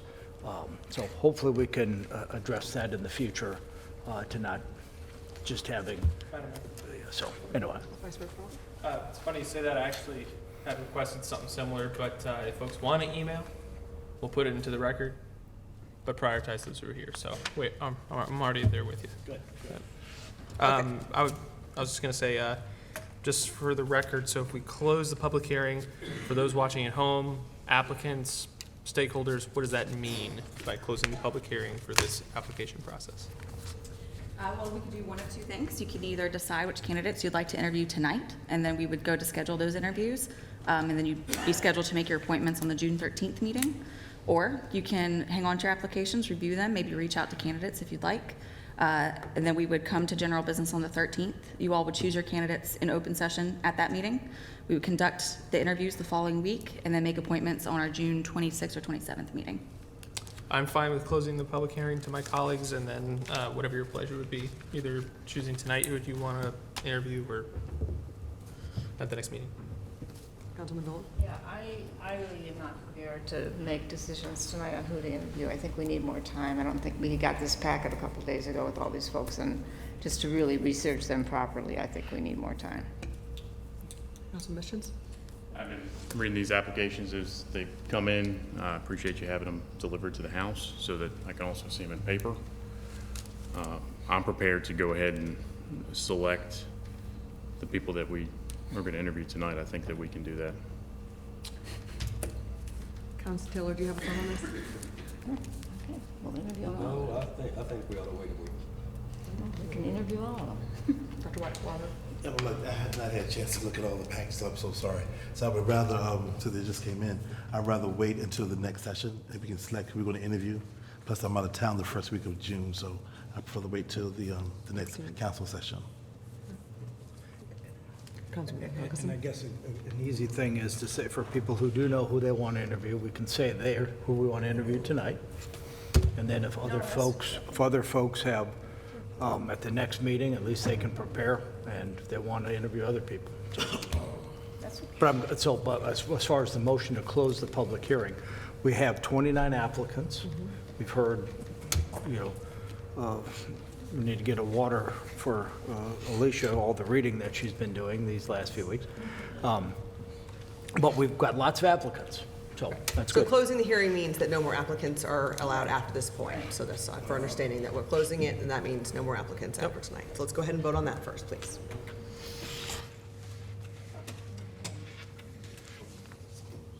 The motion passes 7-0. Okay, so I guess the next decision is just want to make a motion about deciding tonight or on the 13th about. It doesn't have to be a motion. I think we can just kind of maybe do both, like I mentioned, I think. And then we can decide the process too. I think that needs to be done in the open session. So if we want to start by saying who we want to interview, whoever is ready for that. Madam Mayor, I would submit, poll each council member, like roll call, if they have someone they do want to interview. If folks aren't ready, they're not ready, and we can extend the same courtesy at the next meeting. Okay, so I'm going to do that. I'm going to do it by roll call order, and we'll do it by district. If you have someone that you would like to go ahead and ahead of time you'd like to interview now, we'll go ahead and do that. Otherwise, we will resume on the 13th to finish it. Okay, is that fair? So, Dr. Wilder, let's go ahead and start with you. I know Dr. Robert Brennan. Okay. Let's see. In District 2, Betty White. No, not Betty White, I'm sorry. Beth, I'm so sorry. I'm so tired. Forgive me. Bethany White, excuse me. Dr. Is it Sinai? Sinha? Who else? Mrs. Lowry. Okay. This is at the top of my head. I'm not really prepared. For District 3, Cheryl is a Gidget, and Takora Davis. Okay. Councilman Dolan? So I'm ready, I'm prepared to Dr. Robert Brennan, Bethany White, Dr. Kimberly Sinha, Roman Franklin. At this point, I can come back later, can I? Yes. Okay. Yeah, that's all that I really. Okay, Councilman Helgeson? I'd like to interview Rebecca Turner. Okay. Jack Schul. Greg Berry. Joan Pence. Andrew Glover. And Farid Jalil. Okay. Councilman Missions? I think everybody that I would want to interview has already been mentioned, so I'm good with what's been said. For now, okay. Councilman Taylor?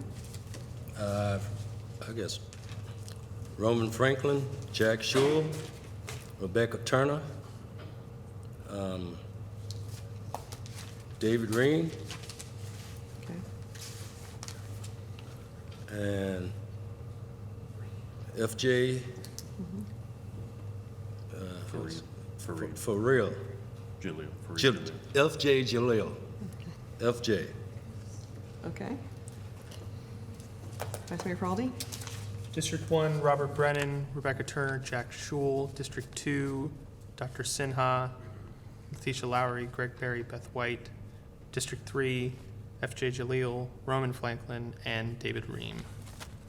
Okay. I think the only one I have to add right now, because I haven't had a chance to really thoroughly look aside from the ones that have already been picked, would be Ms. Deborah Trevsgar. I'd like to add her. And Michael Brosmer. And from District 2, Michael Barron. I'd like to add. I think that's all I have for now. Okay, so just to make sure I have this clear. We have still, all the candidates are still in the running. Yes. We'll come back on June 13th, position under general business, for you all to make your final decisions at that point. We'll schedule interviews the week of June 19th, that's the following week, and then come back that following Tuesday with appointments. Okay? Yes. All right, thank you all very much. And one thing we probably should just somewhat at least try to decide on is, since we got, basically almost 29 applicants that we're going to be interviewing, close to it, if we can limit the time frame to, it's pretty close to almost all of them, isn't it? We got about 20 of them, close to it. How many did we interview?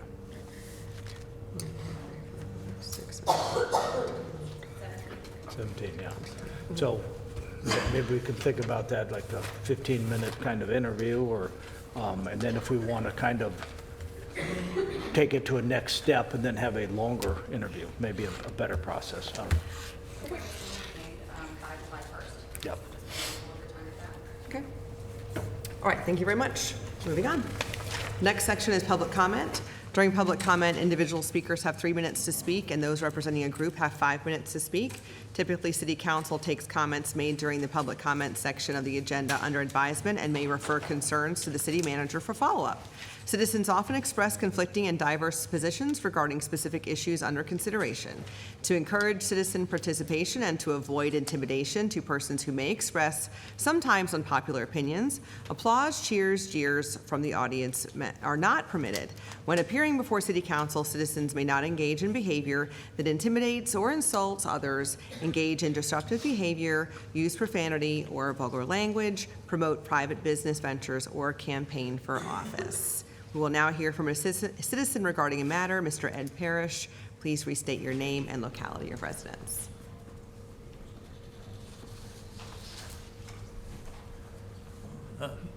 Thank you, Mayor Reed, Vice Mayor Frialdi, members of council, city employees who are still here, thank you, and citizens of Lynchburg. I wanted to just make a statement in support of the Lynchburg City Schools and public education. I thought tonight would be an amazing opportunity just to say a word of encouragement, got decisions to make and this kind of thing. But I only had 2 points that I was going to make, but I came up with a third one, what they said, point 1.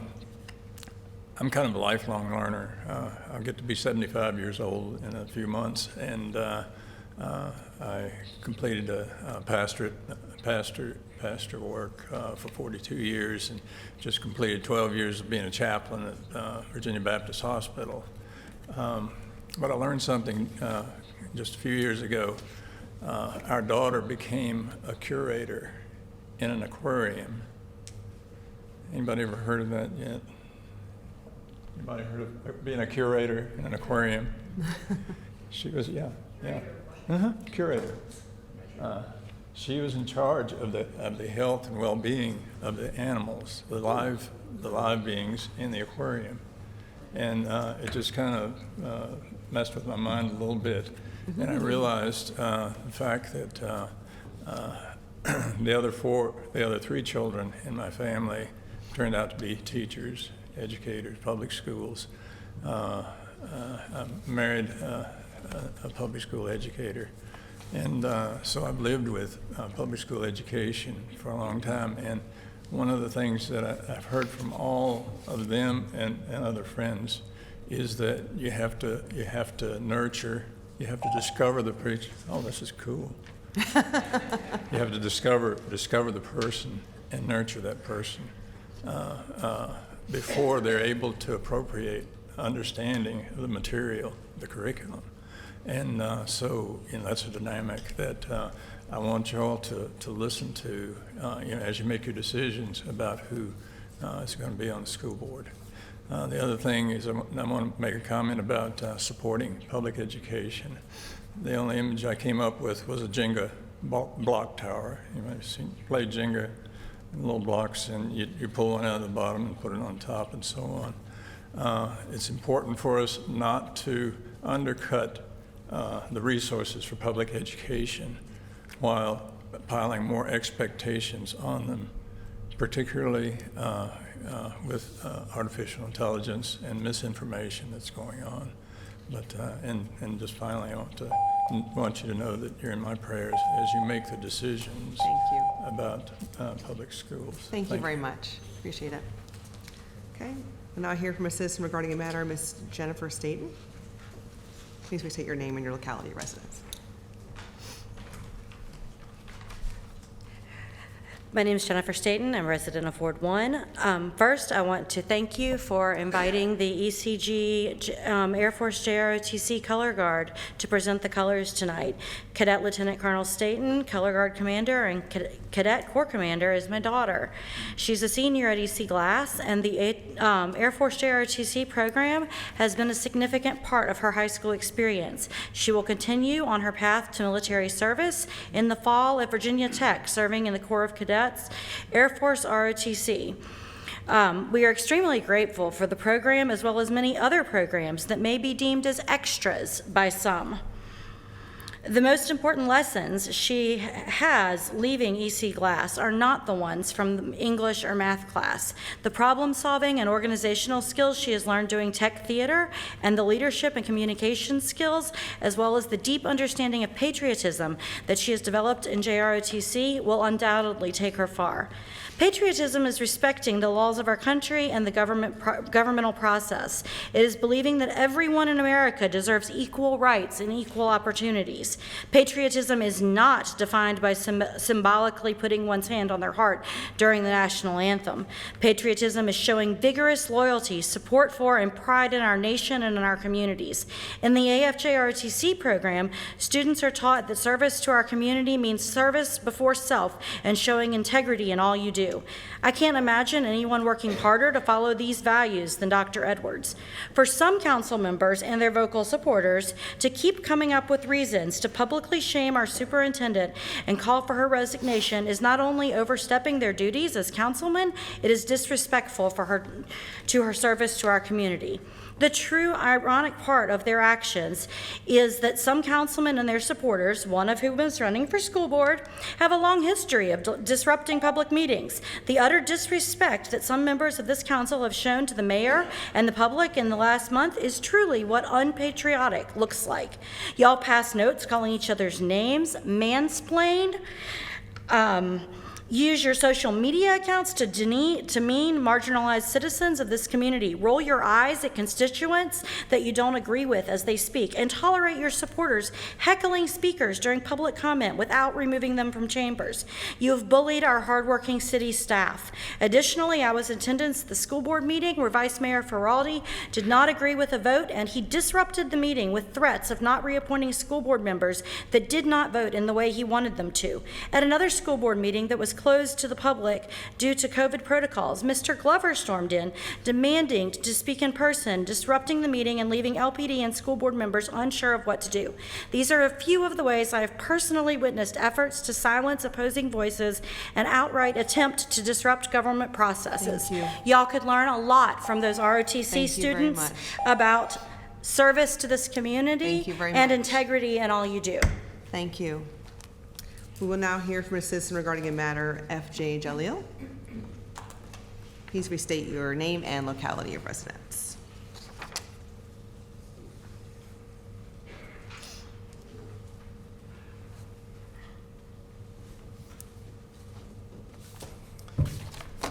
Hello, Council. F.J. Jalil, Lynchburg City resident, Ward 3. I brought together 8 pages of information that I will not be able to read the whole thing here tonight. But the subject is on curfews. And I came willing to come on and say 100%, let's do the curfew at this time and do all these different things. And upon reading and studying 10 or 12 different articles and studies that I was able to peruse, it came to a conclusion that the opposite is true, but not 100%. So I'm going to describe some of it to you, and if I can get this in order, this is not going to pass in any kind of grade for an A if I were to give it to you tonight, but I made notes, and let's see if I can clear this up for now. Curfews provide some level of safety to the community and help prevent crime and violence during late night hours. For the most part, curfews that apply to all youth of a certain age are a United States phenomenon with a history going back over 100 years. Studies have shown that teenagers who are on the streets during curfew hours are more often likely to engage in criminal activities. However, the most violent juvenile crime occurs between 3 p.m. and 7 p.m., as said by the Office of Juvenile Justice and Delinquency Prevention, 2014. Public curfews ensure that young people are not exposed to unnecessary dangers that can lead to negative life-changing experiences. However, curfews curb only certain types of crime while others remain to fester. Once curfew laws are implemented, the study called Adams from 2003 concluded that juvenile crime and victimization will most likely remain unchanged. A study called Wilson 2016 further concluded that curfew laws on youth are unsuccessful at reducing crime or victimization. Reports of 6 evaluations of juvenile curfew policies between 1977 and 2000 found no preventative effect, with some studies indicating a modest crime prevention benefit, study called McDowell 2000. There is a lot more here, and there's a couple of solutions I found, but there are one person said it is a bad idea with good intentions. There is going to be, if it's implemented, a dip in the crime, and then it's going to come back up to baseline. Or it'll go a little bit higher and then come back to baseline. Or it will be something that is an extended good that stops within a time frame that is in the first year. It's not the best idea in the way it's made, the way it's executed. What is good is if you take the idea and use it during the hours the kids are out, 3 to 7. So I'll talk about that perhaps in the future. Thank you. Thank you very much. Okay. The next section is general business. This section includes general items of new business. Agenda item number 9, a consideration of adopting a resolution proposing a partnership with Horizon Behavioral Health to provide partial funding for site acquisition and renovation costs for programming, direct service costs for the Crisis Receiving Center. Staff will provide a brief summary of the request. Mr. Greg Patrick. Mayor, Vice Mayor, Council, during your budget deliberations this year, you discussed the request for support that Horizon Behavioral Health made of the city to support the establishment of a new crisis receiving center in the city. This center will provide immediate care for individuals experiencing mental health crises and provide detoxification and stabilization for citizens that are experiencing acute opioid disorder. Importantly for us, it will significantly reduce the amount of time that our police officers, other public safety officers are spending on temporary detention orders or emergency custody orders. So essentially sitting with detainees in the emergency room, getting those officers back on the streets. Horizons has successfully secured $7 million of funding from the state for the project and support from Centra Health through a reduced purchase price of the building they'll use for the facility. Horizons has asked the city to commit to funding the remaining $4.1 million needed to fully fund the project. The ordinance in front of you has dual purposes. First, it will authorize the city manager in cooperation with Campbell County to apply for and accept grant funds through the Virginia Opioid Abatement Authority totaling about $1.95 million to support the facility. And secondly, it would set aside $4.1 million within the general fund balance to support the project.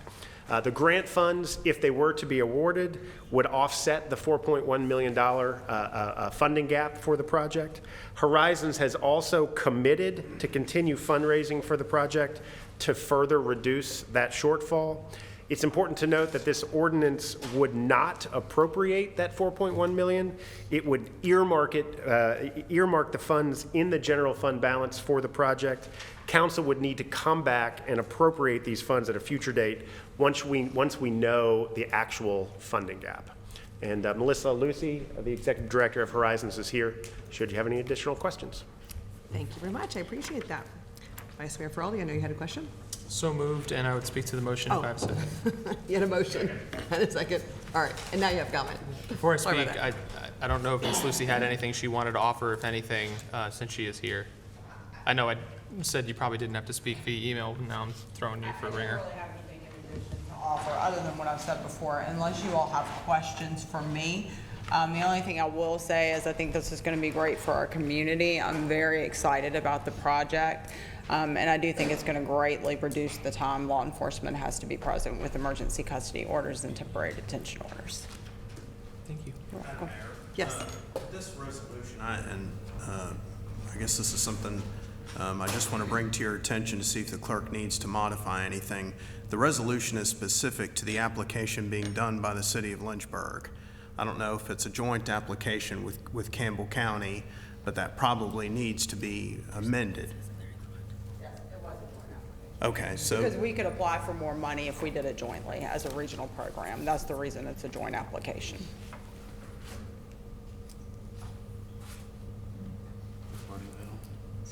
So what I would submit then is probably in the first whereas clause, it probably also needs to include the Board of Supervisors of Campbell County, Virginia, and that jurisdiction, as well as, well, I tell you what, maybe we could do this, that the clerk and city manager be authorized to correct the resolution, ensuring that it's a joint application with Campbell County, Virginia. Is everybody comfortable with that? Consensus on that. Is that fine? Everybody else? I'm fine with that. Okay, that's fine. And Madam Clerk, did you get the motion and the second? I did. Okay. Thank you. We've been over this before, but I just wanted to highlight some of this before the community as we're looking into it. For full disclosure, I sit on the Horizon board, so that partially is why I have some of this background. When Ms. Lucy first mentioned the possibility of the Crisis Receiving Center to my colleagues on the Horizon board, there were concerns about how to pay for it. How do we get this through?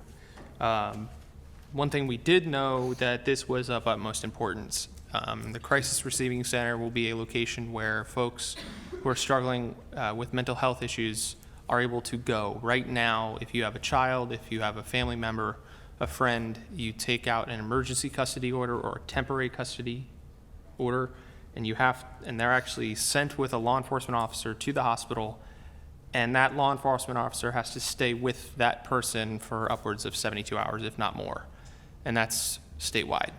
Unfortunately, that's the way the law is written, and although there's been attempts through the state to change that, we're stuck with it. And as a result, your family members, your neighbors, your friends, the folks in these situations aren't getting the care they need, and our law enforcement are stuck in the hospital hours on end. And there's oftentimes, you can go down to Lynchburg General and see 8, 10, 12, 15 vehicles from various law enforcement agencies from around the area locked up in the hospital. And so that's kind of what brings us here today. The Crisis Receiving Center will change the status quo and put Lynchburg as the leader for how to address this issue in the state. I don't see anyone else doing this, so I commend Horizon for taking initiative. But folks, this is a game changer. This is a really big deal that I don't think a lot of our neighbors are going to really know about, because I've said it before, although I can't say I own the phrase, this will be the quickest way to get more law enforcement on the street.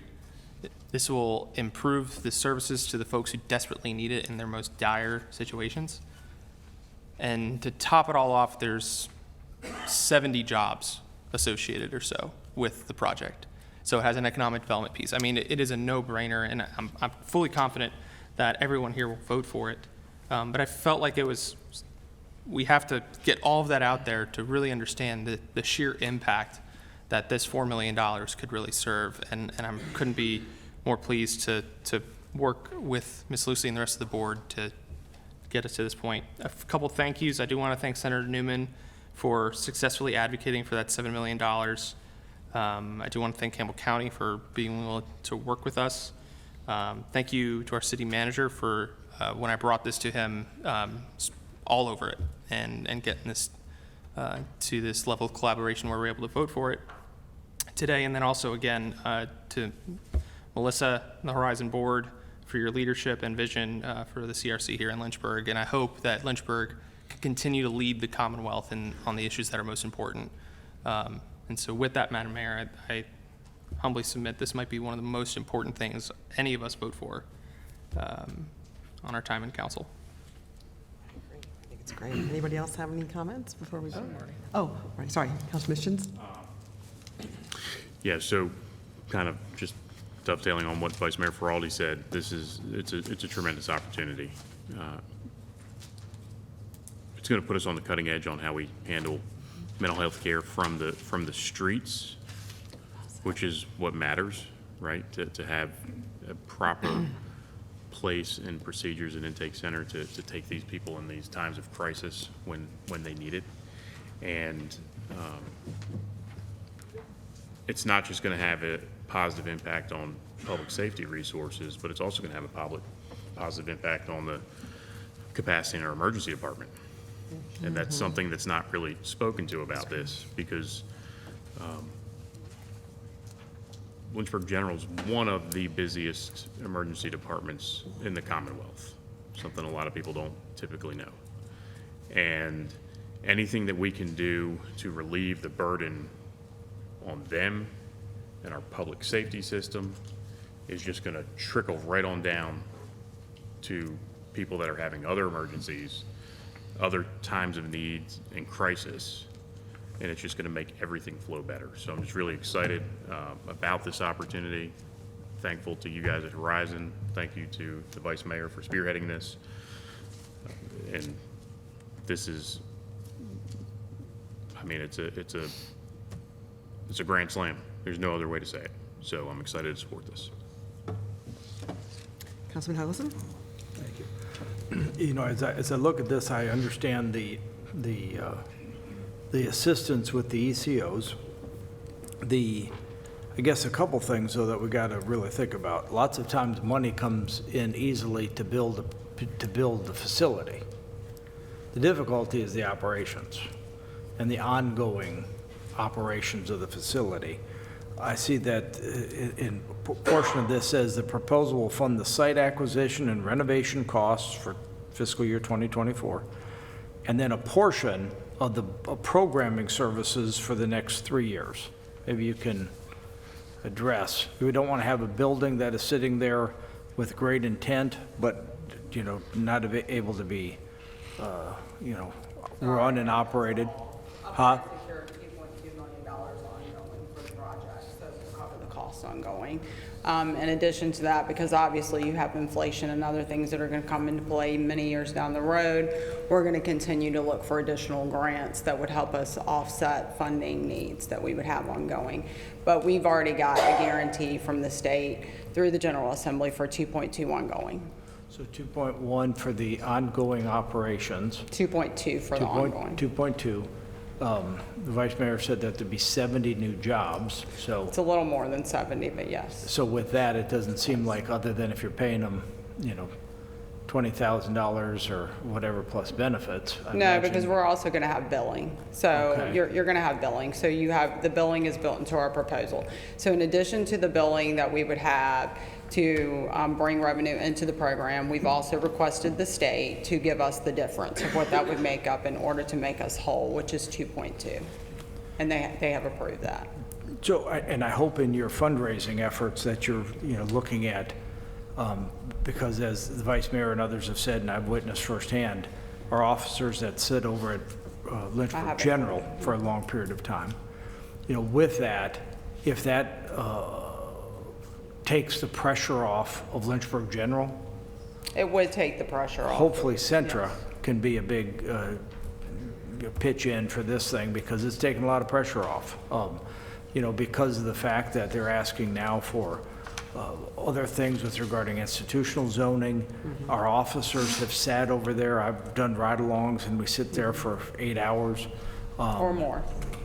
When they don't have the staff that should be there that can actually see the patient. So hopefully that can be something that they say, hey, we're going to pitch in big time. So That hasn't happened yet. I but yes. recognize that, but the pressure should be there because of the fact that it can't just come from, council and voting to push a button. It should be people that have actually, exacerbated the problem. When we send people over and there's nobody there to see the patient, that makes our officers sit there. It's like an FOP meeting from every jurisdiction around with the cars out there.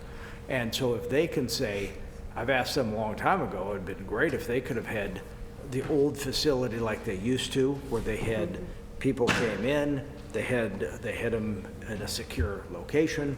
Now it has to be our officers. And so with this coming into play, I think that would be a heck of a good fundraising arm, which would take the pressure off of our local taxpayers. Maybe even the city manager can look at that with regarding, other organizations do payment in lieu of taxes. Something with this regard, I think may not be a bad idea. I also do want to point out that in my funding request, I did get the funding to cover the 8 officers that we plan on having there that are specifically for the CRC. So they're going to be covered through this. So it's not just funding that I secured for Horizon and the staff we're going to have. That funding also includes paying for those 8 officers that will be there. Dr. Wilder? Yes, thank you. I think it's a wonderful idea. We have several major concerns in our community. One is mental health, one is homelessness, one is poverty, one is education. So I'm glad to see this council is finally addressing the mental health issues in our community. We have seen all over the country how the mental health challenges we have in our city, country, especially even our city, all over us as mental health challenges. So I'm glad to see this council is doing something about mental health. I'm glad to see us I would love to see us even do more to address some of the other major issues in our community. But I'm glad that this is a first step. It will help keep our officers on the streets than sitting at the Lynchburg General Emergency Room. So I'm glad to see this is a great first start. Thank you. Anyone else? No. Is there a parallel program similar to this here in Lynchburg? No. There's nothing like it. There's nothing similar to this in the area at all. And if I may, I don't think there's anything like it in the Commonwealth. Not exactly like this, no. Not a one-stop shop. There are 2 centers that are called crisis receiving centers in the state of Virginia. One is in Mount Rogers, but they're not in the same facility. They're not set up exactly like the state would like to have this, which is what we are doing. So ours will be a one-stop shop. You come in, we assess you, we determine where you need to go. We will have 23-hour observation chairs, and that's the code of Virginia. That's why it's 23 hours, where we will observe you and can determine where the individual would need to go, and then we can move you through different stages. So if you need detox, if you need residential crisis stabilization, if you need hospitalization, then we will have pre-screeners there that will be assessing the individual and determining that and working towards that goal. Okay. No other program like this in Lynchburg? No, sir. Okay. Because I went to a grand opening. It's not exactly like ours. I knew where you were going. Okay. Yeah. Okay. Yes. We will also be a medical detox. So there are some detox facilities in Lynchburg, but they're not medical. They're social. The difference is using medication or not using medication. Okay. And then for crisis stabilization, there's different variations of it. Okay. Thanks for clarification. You're welcome. Council missions? So while you're here, just a couple questions popped up as I was listening to other folks talk. So how many of the chairs are you going to have in there? You'll have 16 chairs for observation and 16 beds. Okay. So 8 detox and 8 residential crisis stay, and I am actually applying for them to be flex beds. So what that means is if I have, 12 people who come in needing detox and 5 who come in needing residential crisis stay, I can flip them that way. So we're going to do that so we can be flexible with the community need. And will these beds be registered as like psych beds for the whole Well, Commonwealth? Or they'll will be it just be for a region? registered as crisis stabilization beds, so there is a Okay. difference. It's not hospitalization, it's one step down from Got it. hospitalization. So we're not going to have people competing from all over the Commonwealth for these beds here in Lynchburg, are we? No. Okay, so that's one thing that. Now, popped in people my from the mind. Commonwealth could call and ask for a bed, and if we didn't have anybody in need in Lynchburg, yes, then we would look at are they appropriate for the bed, but not competing, not in the way you're thinking of. You understand what I'm Yeah, talking I about do. with the psych Yeah, beds? not in that way. So, then with that. And obviously, our community gets, priority. Yeah, so that's good. And then one other question I have is, have you guys secured or are you working on any kind of agreement to make sure you're going to be able to transport these people out when they're going to psych beds? So when you say transport, are you speaking transporting to other state hospitals? If you've got to transport them out to, So that's in the Code of Virginia. So if they're under a TDO, they're still going to have to be transported by law enforcement because that is the code. but as far as actually having the resources to do that, what's the game plan with that? So there isn't resources for that because the Code of Virginia says that law enforcement has to do it. So if they're not a TDO, then EMS would have to do it. Now, if we can, we will try to arrange for a family member to do it if they're voluntary and there's no concern, safety issues, et cetera. So there are some other avenues. It just depends on the individual and how they're going to other facilities. So there is, I guess, always the possibility that if the resources to transport aren't available, that it could bottleneck the system potentially, maybe? Yeah, but that's not really where we have the issue. Where we have the issue with emergency custody orders and temporary detention orders now is because they're sitting there waiting for us to try to locate a bed across the state. The issue, yes, you could argue it takes time away because it does for them to drive somebody from here to Western State Hospital, for example. But the real time taker is going to be them sitting there waiting for us to locate a bed somewhere across the state. Because right now with the bottleneck on beds, we could be talking days. Yeah. And technically, the emergency custody order is only for 8 hours. So then if we get a temporary detention order, a lot of times what happens is the state hospital will have to take the individual by default, but they don't actually have a bed. So then they will say they can't be transferred here yet because we don't have an available bed. But by Code of Virginia, we have to TDO to the state hospital or release them. So they end up sitting there with law enforcement until we can actually physically move them. Okay, thank you. You're welcome. You're good? Okay, well, I think we should vote. Y'all ready? So I just want to thank you all for your support. I definitely want to thank Chris. He's been very instrumental, and I agree with what you said about Senator Newman. He was just a wonderful source of support, and Senator Peake has been also. So I just want to add that. Well, we're very excited to support this because it is very much needed, so thank you. So thank you. The motion passes 7-0. Wonderful.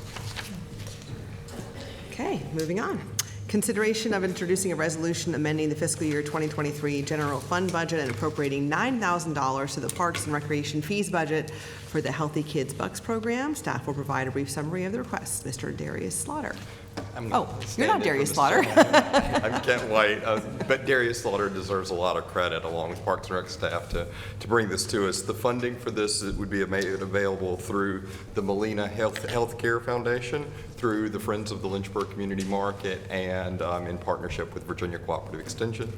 The funds would be used to provide low-income children with $10 healthy youth bucks that they can use to purchase fresh fruits and vegetables through the Lynchburg Community Market. And the plan is to provide 6 weekly vouchers for approximately 150 children, and we would market this through a variety of Parks and Recreation and library programs. The Finance Committee heard this earlier today, and the resolution would appropriate the now $1,000 to the Parks and Rec budget. Okay, thank you. Vice Mayor Feraldi was not here earlier, so Councilman Helgeson actually ran the meeting, so would you like to comment on this? Sure. As Mr. White stated, the funds were raised by a grant. The city is basically a pass-through with the Friends of the Library, It's coming through, and we recommended approval, and the came from the committee, so. So this does not require a second. Is there any discussion? Dr. Wilder? Yeah, I think this is a wonderful idea. We always talk about childhood obesity and kids eating all the unhealthy stuff. It is a way to get our kids eating more healthier food and also supporting the community market. So I think it's a wonderful idea. So thank you and the staff for bringing this to the city today. Thank you. Anyone else? Yeah, thank you very much. Appreciate it. Okay, please cast your vote.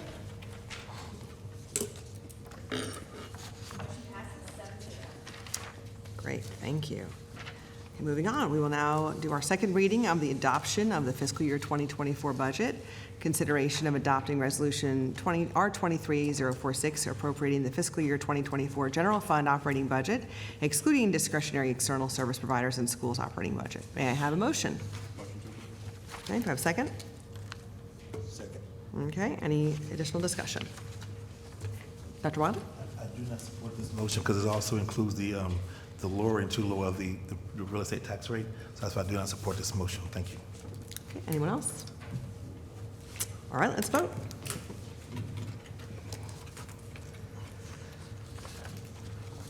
The motion passes 5-2. Now, consideration of adopting resolution R23047D, appropriating the fiscal year 2024 discretionary external service provider Virginia Legal Aid Society budget. May I have a motion? Move for approval. Okay, second? Second. Okay, any discussion? They provide a valuable service to our community. We need to support them. Thank you. Okay, let's go ahead and vote.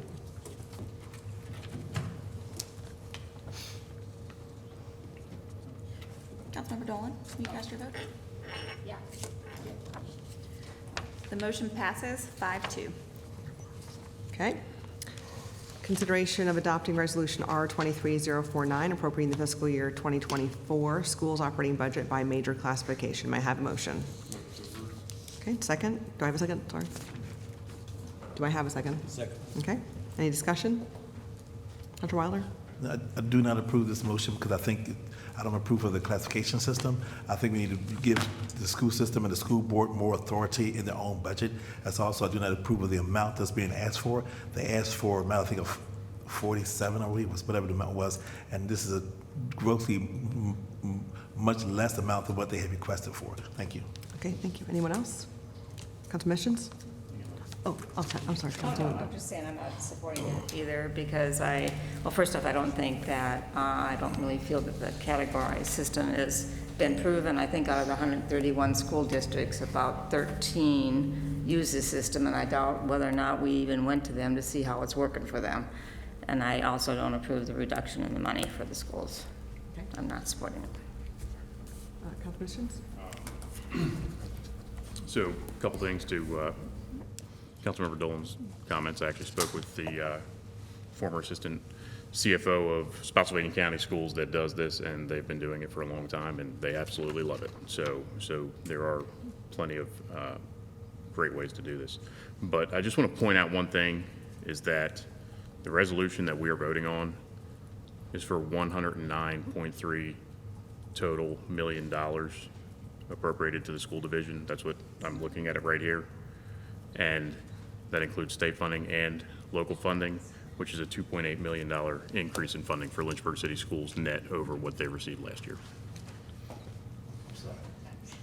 Councilman Helgeson? Thank you. And you know, and with that too, I've been on council for 19 years, and I've watched, you know, we've heard from folks who applied for the school board. They've recognized what's happened with their school system. And what we've heard from teachers is that they are leaving in droves because they are tired of the lack of discipline. And each year, our school administrators, it's been, you know, new one every few years, but each time they come in and say, oh, our problem is we need to pay teachers more. And they never did it. This budget actually increases the funds that are going to instruction. And it would have been nice if the school board actually looked at the funds and looked at the needs and recognized the city budget and said, hey, we're going to be as fiscally sound as we can. we're going to focus money into the classroom because that's where it is so critical for reading and writing and arithmetic so these kids can have a bright future. They haven't done that. This budget does that. Happy to support it. Dr. Wilder? Yes, I just want to ask city management, on this budget, how much of the city funds are allocating for the school budget in this motion? I believe it's 39.4 million. And how much did we give them last year? 40.7 or 40.8. Okay, thank you. Councilman Dolan, do you have a comment? No. Not your end. Anyone else? Okay, let's go ahead and vote, please.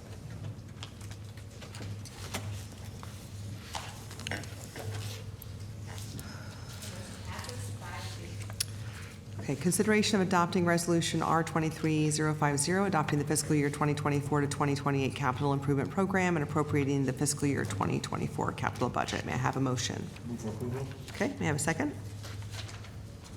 Second. Okay, any discussion? Okay, let's vote. I guess I do have some discussion. On this, this capital improvement budget is like $500 million. We haven't had a nickel's worth of discussion about the capital improvement program. All taxpayer resources require a hearing. We require to be discussed and debated.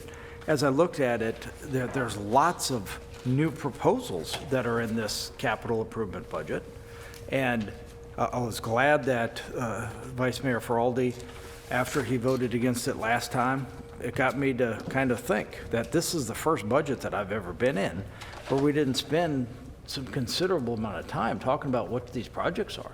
As I started looking at the projects that aren't just 5 years from now, that are this year. $6 million for this, $3 million for this, roundabouts for that, this for that.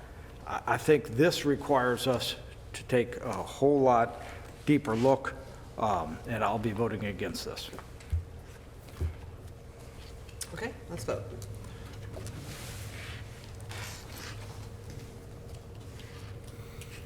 The motion fails, 3-4.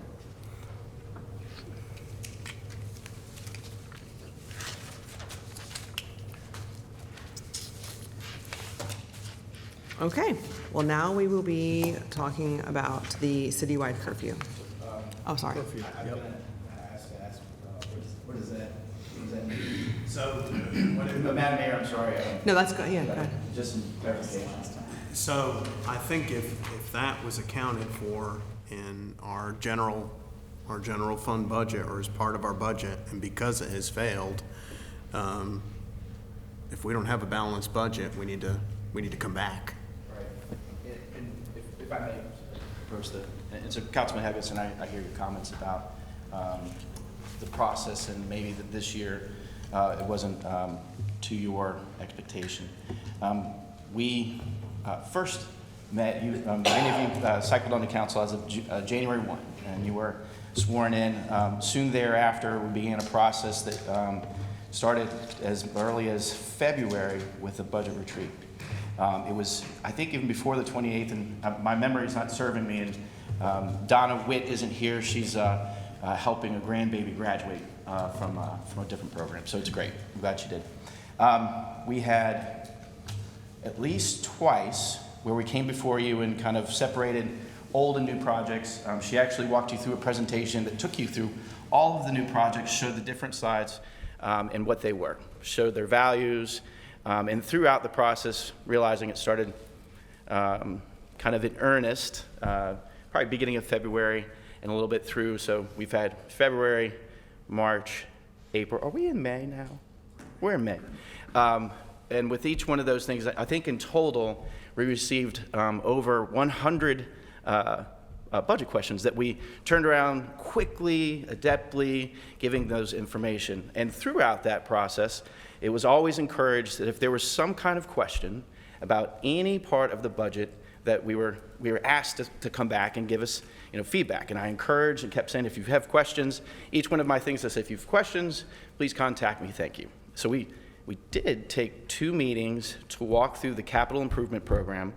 we did acknowledge in the room to say, and I think what came out, or at least as I recall, was a tremendous amount of conversation about the downtown parking structure, and there was interest in looking to privatize parking and some other things, and those are for future considerations. And so I certainly, if I knew, because we had a hearing 2 weeks ago, I guess it was, the vote was 6-1.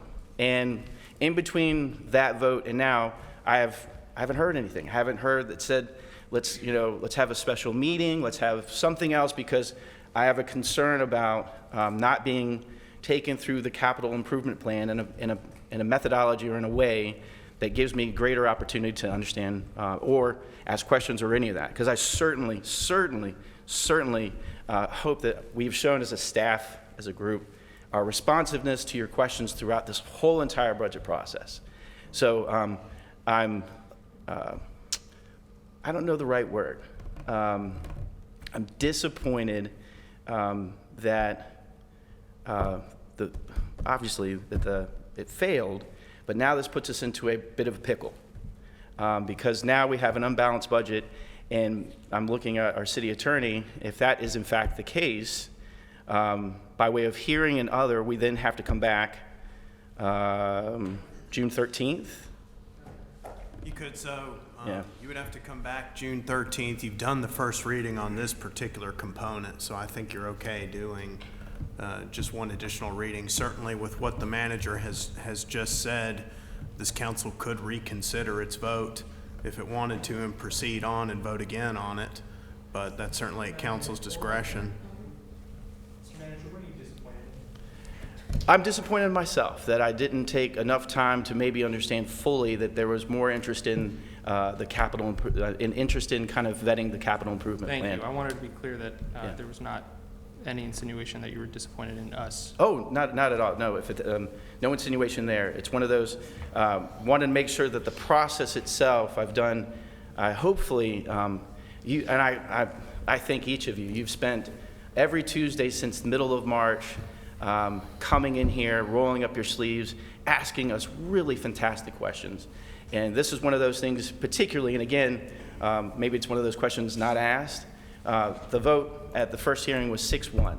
And if I'd known that there was some concern, something about this, I would have done my best to ensure between now and this reading, so as to keep this body moving forward, I would have done more. Thank you for the clarification to my colleagues and the public. I've put out there why I was the lone oppositional vote. I didn't know there would be a change tonight for uber transparency, but whatever the work needs to be done, I stand ready to do it, as always. So whatever the pleasure is of the body to make sure we're balanced, I stand ready to do. And ultimately, I've taken some concerns with the level of debt that we're operating with and the projects proposed in the capital improvement plan, which is why I've never voted for one while being on council. Thank you. Councilman Helgeson? And with that, we do have another meeting. So hopefully between now and next meeting, we can have a really good discussion about the capital improvement plan. Well, and I apologize for jumping in, Madam Mayor. I guess I would submit certainly, we have June, is it 13th? June 13th and then the 27th, and then voila, we are in the next fiscal year. So we got 2 meetings. So I guess what I would submit is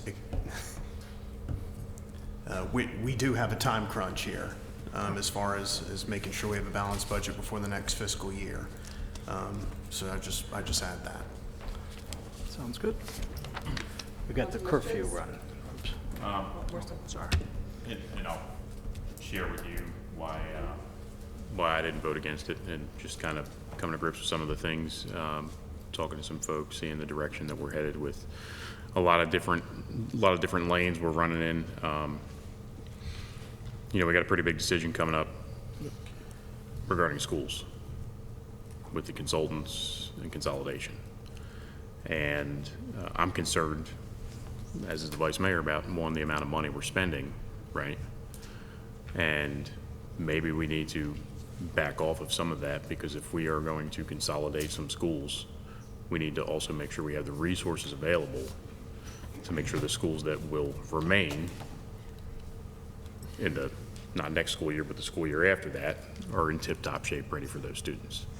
So that's one of my concerns. That's one of the things that I'm thinking about. I think that we need to focus on ensuring that we are maintaining and taking care of the absolute essentials and not endeavoring in new areas. I'm disappointed, not in you. Disappointed that we have a council that doesn't communicate. Because we should have known, not talking about you, because you already voted against it. We should have known this was coming before tonight. Because we've had, since March, to talk about this. We've made it very clear that if people had anything to say about the capital improvement plan, bring it forward. We've all seen the exchange of the gazillion emails that you've gotten, and not once was this discussed. And for this to be thrown on us tonight, out of nowhere, when we could have had some of these conversations amongst, between emails of council members to at least have an idea of what the concerns were and why, even if they're valid concerns, maybe they are. But to throw it on us tonight when we thought we were passing the budget and we could move on, I think is completely unfair and wrong. It's wrong amongst council members, it's wrong to the public. And to now delay this, and I just think it is disappointing. So I'll just say that. But we can move on to the citywide curfew, and we'll see what happens on the 13th. Oh, sorry, Dr. Wilder, go ahead. So we, as I understand, we do not have a structurally balanced budget. So as a result, we will, at your 13th meeting, I'll have Ms. Witt do somewhat the same presentation with, and I'll rescind that between now and when we meet again. Make sure that, because remember those big fat books that I gave you guys that have the capital improvement plan? What I tried to do was between old and new, kind of highlight the newer projects, because remember that the capital improvement plan isn't just in the immediate year, it shows in different years where things have been scheduled. So there are things that have been planned, have been talked about, have been contracted or at least funded in part. And so I'll do my best to make sure that highlight and make it as efficient, effective as we need to be on June 13th. Thank you. Anyone else? Okay, the citywide curfew. So Madam Mayor, this afternoon we had a business item briefing, and to remember or recall, we try to encourage briefing council before there's a vote taken on a particular topic. This one here, we briefed it this afternoon. We had the Commonwealth's attorney that was present. We had our police chief. We had other different people that were here, but them in principle have been doing much of the work that relates to the curfew, giving us information about its worth, how it works, what it means.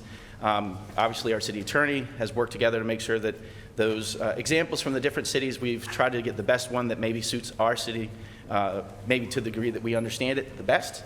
What you heard, if I may, from the police chief was that, and for the Commonwealth's attorney, it's another tool in the toolbox for them. And that in broad stroke, anyone under 18 years of age, there's a curfew from 11 till 5 a.m. And what has been proposed is to institute it as of this Friday, which is May 26th. For those paying attention and have kids in school, seniors got out May 22nd, and the rest of school gets out May 26th. And it's a little bit earlier because, good news, we didn't have as much inclement weather, and so those snow days weren't needed, and so as a result, the last day is May 26th. So consideration of having the ordinance begin as of this Friday at 8 a.m., I think I understand, through until December 1st. So it would be roughly about 6 months that we would get some data. I've heard from Mr. Mischin's, Councilman Member Mischin's interest and or a monthly kind of input and or feedback about what's happening with it, whether or not it has worth or value. I think you heard from both the Commonwealth's attorney and our police chief, and that a good data set to understand. We might want more time, but willing to move in and see what we get in the 6 months. But that in itself, Madam Mayor, is what was proposed earlier and is before you and your peers right now. Okay, thank you very much. Do we have any discussion that we'd like to have first, or want to make a motion? Motion, or? We can make a motion? Go ahead. Fair, do you want to make a motion? And I'll second it. I guess the one thing that I hope, again, this is a test, and we've heard from people that say, oh, it doesn't work, it does work. I really hope that this 6 months, that the police officers take this really serious and actually really use this as a great tool, and in 6 months, it's not needed anymore because the bad apples are removed. Or the kids that are sitting at home that are the good kids are saying, hot dang it, I got to sit at home because Johnny shot this kid through the wall. And I'm going to say, enough. I'm saying who those people are.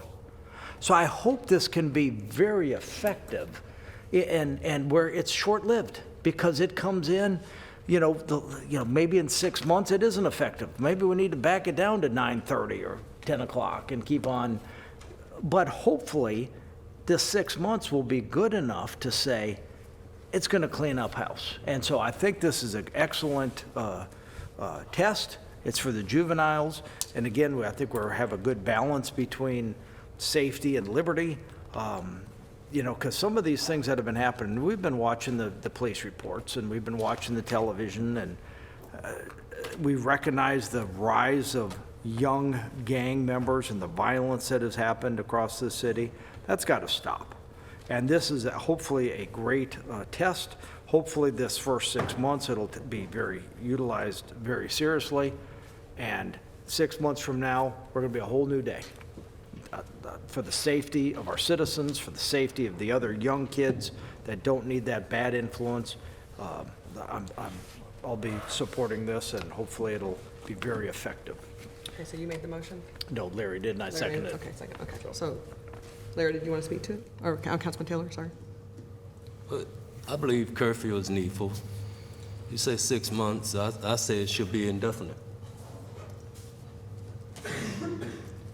Young people, they get their cues from everywhere. They TikTok, anywhere else. They play with guns. We even had a mother playing with a pistol here in the city, and her daughter was shot. Our parents need not be children. We have to hold our parents responsible. So the curfew is for the young people, but it's also to encourage the parents to watch their children, be responsible for their children. So we need it. I'll do 6 months, but I think it needs to be extended. It's citywide, the same law in Boonesboro, the same law in White Rock. It's for all of our teenagers. And we have the responsibility of protecting them. We have the responsibility of protecting our children in their homes. Getting shot through walls in your bed by young teenagers is not good. It could have been me, you, or anybody else. They got the wrong house and they killed the wrong person. Somebody got to be responsible, and it starts with us. Councilman Vestins? So much with this one, right? Because it's a big thing. You got to think about safety and security, and you got to think about liberty, and you got to find that balance. And I think that this does it as best as we can, and I'm glad that it's a 6-month measure. I'm looking forward to seeing monthly transparency reports from the police department to see how it's getting utilized and to see if it's what it's doing exactly. And I think the whole public should get to see that. But I'm going to go and I'm going to read the top paragraph of this because I think that it stands alone and speaks for itself. Whereas the purpose of this ordinance is to promote the general welfare and protect the general public through the reduction of juvenile violence and crime within the city, promote the safety and well-being of the city's youngest citizens, persons or under the age of 18, whose inexperience renders them particularly vulnerable to becoming participants in unlawful activities, particularly unlawful drug and firearm activities, and to being victimized by older perpetrators of crime. And this is the most important part of this ordinance: foster and strengthen parental responsibility for children. If this action that we take tonight, if this passes, does that, we will never be able to measure the exponential impact that it has in our community. Because if what we do and the action that we take speaks to that, and parents actually realize that they need to be responsible for their kids, because I would say that 99% of parents do. And if there's ones out there that are struggling, find another parent, talk to them, get a good mentor, get a peer, find somebody that can help you. You know, talk to Larry. That's what I did today. I picked up the phone and I called Larry and I said, hey, I'm torn on this. What, you know, tell me what you think. You know, I live over off of Wards Ferry Road, right? And the thought actually crossed my mind. Do I need to line the front walls of my house with Kevlar? Right? I mean, seriously. Larry lives down in White Rock, right? We shouldn't have to be worrying about that. We shouldn't have to be worrying about protecting our kids in the middle of the night outside from these outrageous, unprovoked, random acts of violence. So my hope is, making this decision, if this passes tonight, that really we chart the course of encouraging parents to foster and strengthen responsibility for their children. Councilor Pearldy?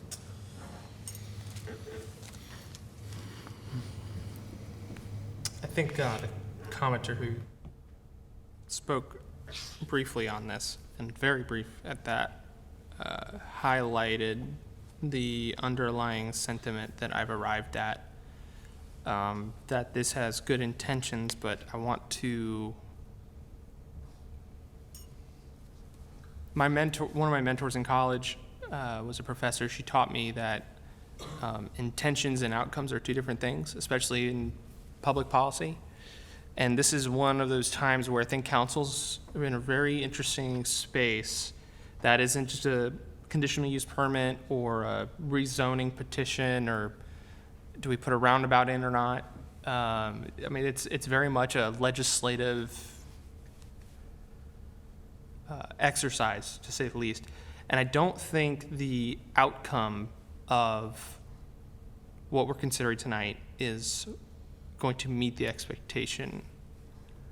And in full transparency, I had phone calls with members of council, with other folks in the city who heard me say, I'm inclined to support this. It makes sense, right? Put a curfew in, keep the kids off the street who are causing problems. I mean, but the more I dug into this, the more I researched it, I'm just not convinced that this meets what the problem is, but it addresses a symptom. The greater issue is violent crime. And I don't believe this council was elected to adopt, I'll say, police state-styled approaches to crime in the city. I think we should be taking a more strategic approach into truly prioritizing and emphasizing excellence and investment in our law enforcement personnel so that they are the best equipped to go out and do their jobs and put people behind bars who need to be put behind bars. In my opinion, that's what I think we should do. In ways, I believe this has a high probability of causing more problems than it solves. Our neighbors didn't elect us to do this, in my humble opinion. As an example, we don't adopt, in my opinion, we don't adopt super strict gun laws for the select few who make really, really evil decisions with those tools. At the same time, we don't penalize an entire group of the city for a select few who are causing deadly problems. Similar to this analogy, I don't see a $250 fine stopping a 15-year-old from going out into the city at night because they want to. I don't want to follow the lead of Charlottesville. I don't want to follow the lead of Roanoke. I want to empower law enforcement to do the thing they signed up to do, which is to get bad guys behind bars. I don't think this does this. I think we're going to have bigger problems down the road with it. And ultimately, folks, if it was wrong to do during COVID, I don't think it's right to do now. I think it infringes upon the civil liberties of young people, and it will cause problems. Let's change the narrative. Let's lead. We just did that on the Crisis Receiving Center. Let's lead the Commonwealth with empowering law enforcement to take the gloves off, amend our policies to make sure we're doing the things we need to do, chasing the people we need to chase, and getting the people we need to get.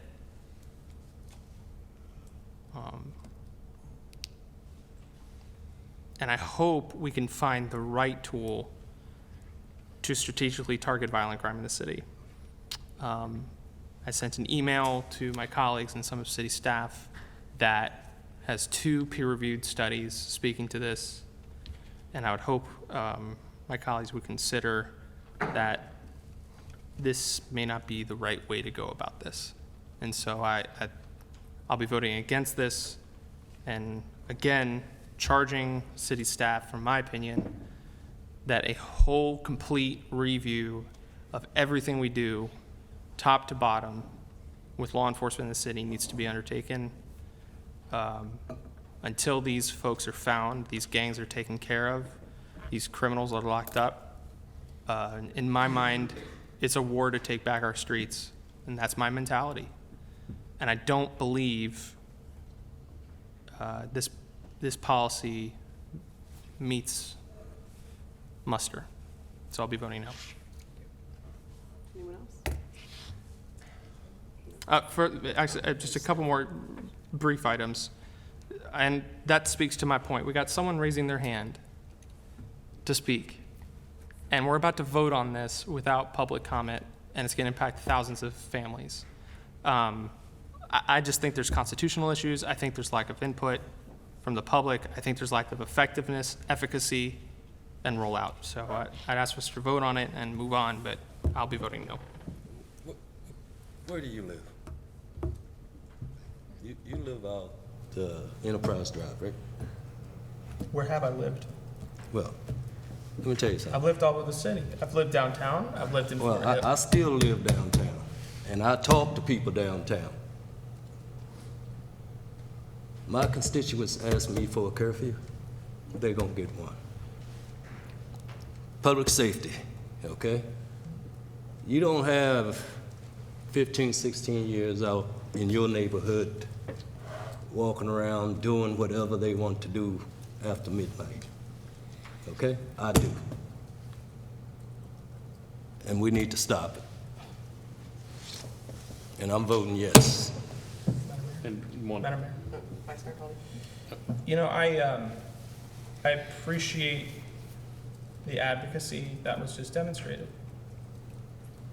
But a principle is a principle. I will not adopt a policy that infringes on the civil liberties of folks I represent. And you do not insinuate that just because I live in one part of the city, I'm not affected. I've lived in Fort Hill, I've lived in downtown, I've lived in Windhurst. I've even lived outside of the city in a pretty beat up place where there were a lot of people doing really stupid stuff. let's be honest about what this does. It's a $250 fine that says to our law enforcement they may or may not stop a young person. And so the law enforcement officer now has to make a decision about why I should stop Chris Feraldi at 15 years old, potentially, or Larry Taylor at 15 years old. I did get stopped. Now, ultimately, folks, if we have to put that officer in that situation, it says may issue a citation. I articulated at the 4 o'clock work session why it should be across the board. If you're gonna make a rule, especially to kids, make it apply across the board. No exceptions, period. Otherwise, if I'm stopped, there might be one reason to stop me, but if there's a reason to stop someone who doesn't look like me, what does that mean? If I'm 15 years old, how do I show how old I am? And then I don't want to give you my phone to call my parents, and I'm told by the police chief, the police chief, that he's going to take my child down to City Hall and take my cell phone in the process? And we're going to pass this tonight, folks, without no public oversight on that? Y'all don't see the problem with this? I mean, like, again, I appreciate the advocacy, but there are problems here. It's not going to work out the way we think it's going to work out. I don't understand, ram it through, shotgun it through, when there are serious issues that I think the community would bring up. I was asked if my constituency says they want it, I'm going to give it to them. If I had that come up every single time, my principles would be thrown all over the place. I'd encourage you, read Article 1, Section 10, 12, and potentially 14 of the Virginia Constitution and tell me how that lines up with this code. I took an oath to uphold that Constitution. The Fourth Amendment of the Constitution of the United States. I take it. Guys, I don't think this is the right way to go. And candidly, I do not appreciate the insinuation that, just because I disagree on something or live in a certain part of the city, my input on a matter is not as important. Because candidly, the amount of issues I've got going on in Windhurst, half of you don't even understand what's going on out there because the law enforcement is too far away to address it.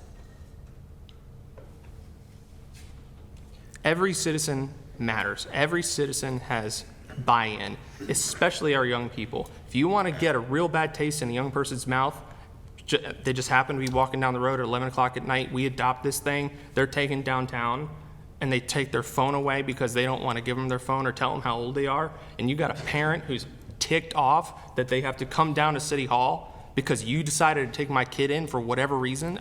Guys, I just don't think it's a smart idea. It violates stuff all over the place, and it doesn't smell right.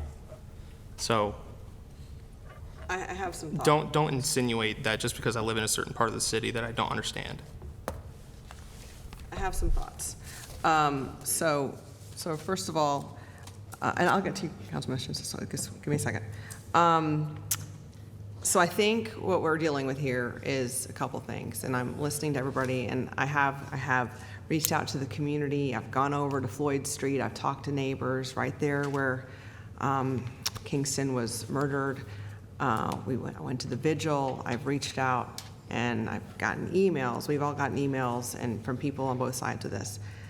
I think it is very easy right now because of the emotion that we're all feeling because of Kingston's death in particular, to want to do something right away.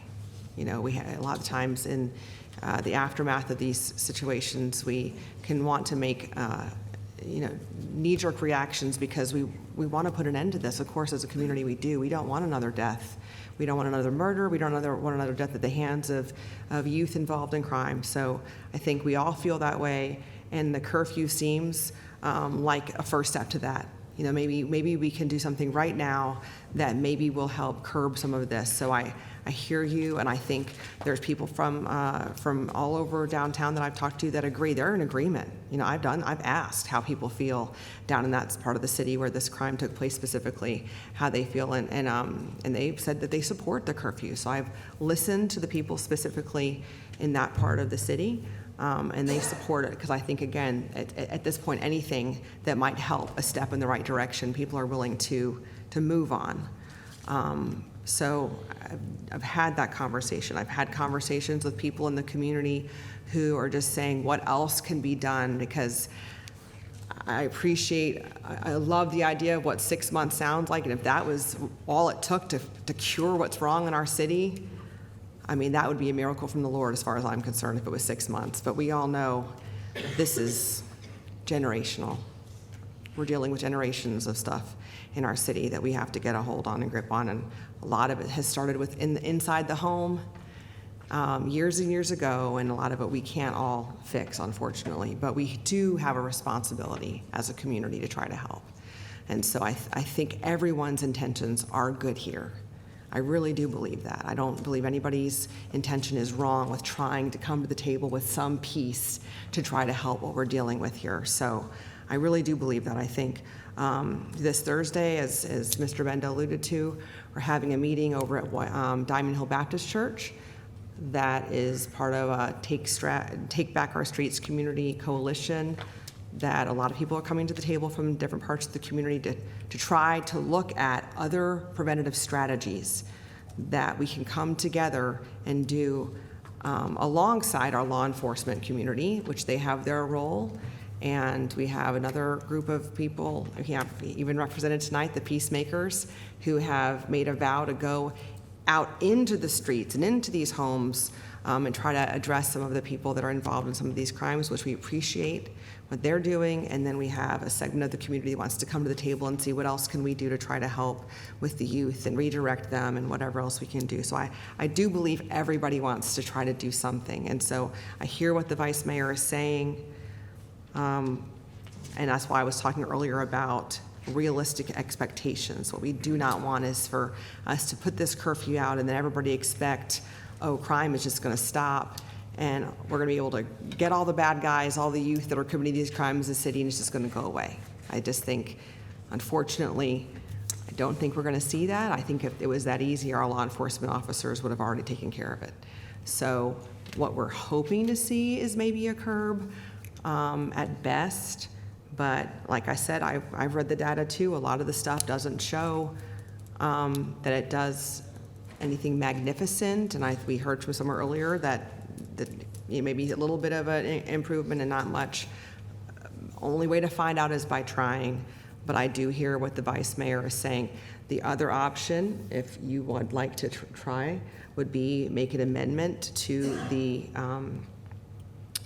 motion to table it to the 13th and allow for a public hearing if you'd like to do that, Vice Mayor Feraldi. Can we finish the discussion? You can think on that, but yes, I think Councilman Missions was next. Like I said earlier, this is not a lightly taken decision on my part. And I really appreciate everything that the Vice Mayor had to say, and I appreciate everything our mayor had to say. And I think that the number one thing that I heard Mayor Reed say is everybody up here has got the best of intentions in their thought process and the way that they're evaluating this. You know, as Councilmember Wilder often states, you know, we've got to look through our different lenses, right? Well, that's why I talked to Councilmember Taylor today.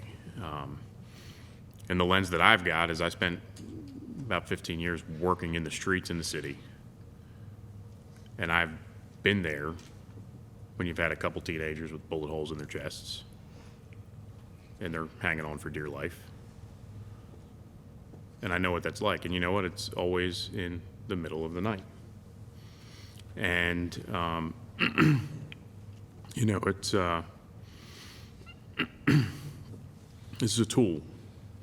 It's another tool in the toolbox for law enforcement to be able to use. And you know, something else to think about with that is there was also an approach with this. You know, I had the Commonwealth's attorney reach out to me and send me some stuff, and we discussed it. And obviously, Chief Zudem has given his input. And 6 months sunset clause, you know, there's good reason for that, because if we make a wrong decision here, then automatically it goes away. And that's the point.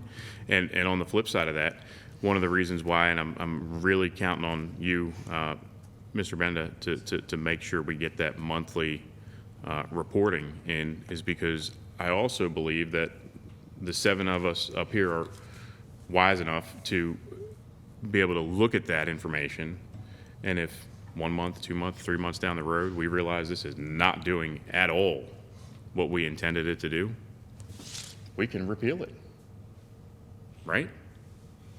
So there's just so many different ways to look at it, and you know, I understand the constitutional liberty side of this.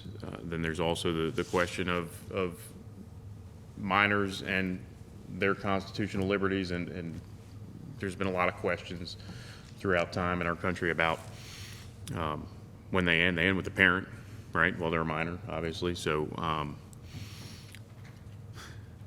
I challenge one of my boys to tell me they have free speech sometimes when they're talking to me a certain way, right? So it's you know, it's really to encourage parents and people just to be responsible, and like I said, you know what, if you're struggling with your kids, there's plenty of people out in the city who have been in that situation, right?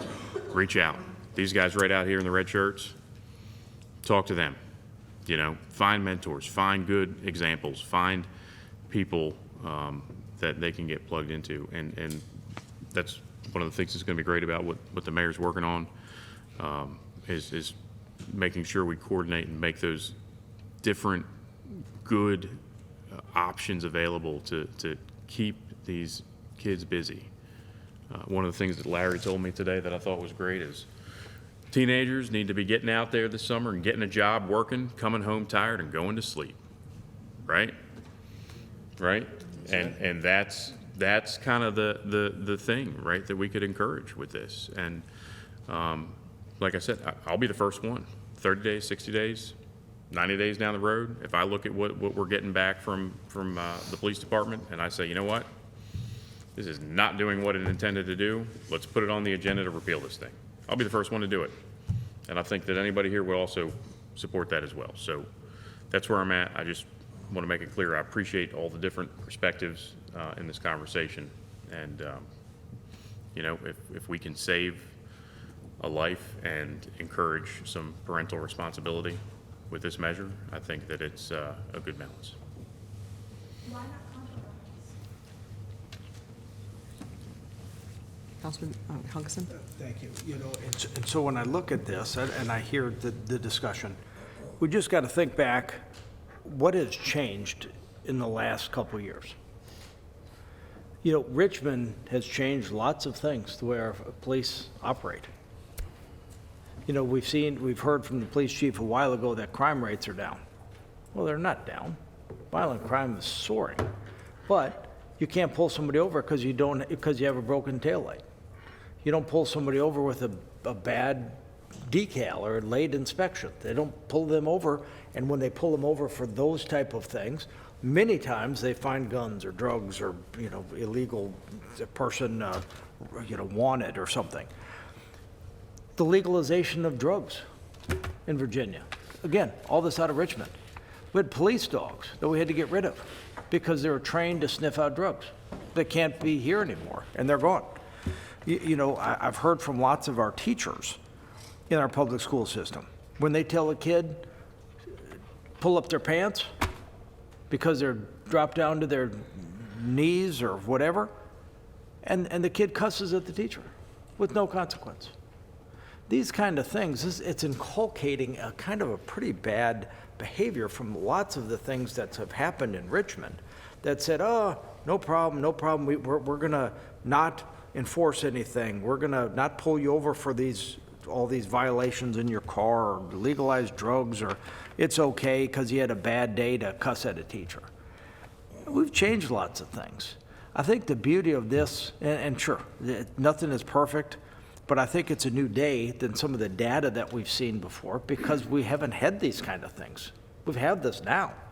Giving the police officers a tool that they can say, hey, we have problems. We got a bunch of kids out in the street at 2 o'clock in the morning. Then now they have a tool. They have the ability to say there's probable cause, and I think this is going to be hopefully will, and if it's not, we repeal it. But at least we have the ability to have that sunset clause because we are trying not just, passionately or emotionally just trying to knee-jerk react, but thinking it through. I think this is a good solution. Dr. Wilder. Yeah, thank you. As I stated earlier in the work session, I can go either way.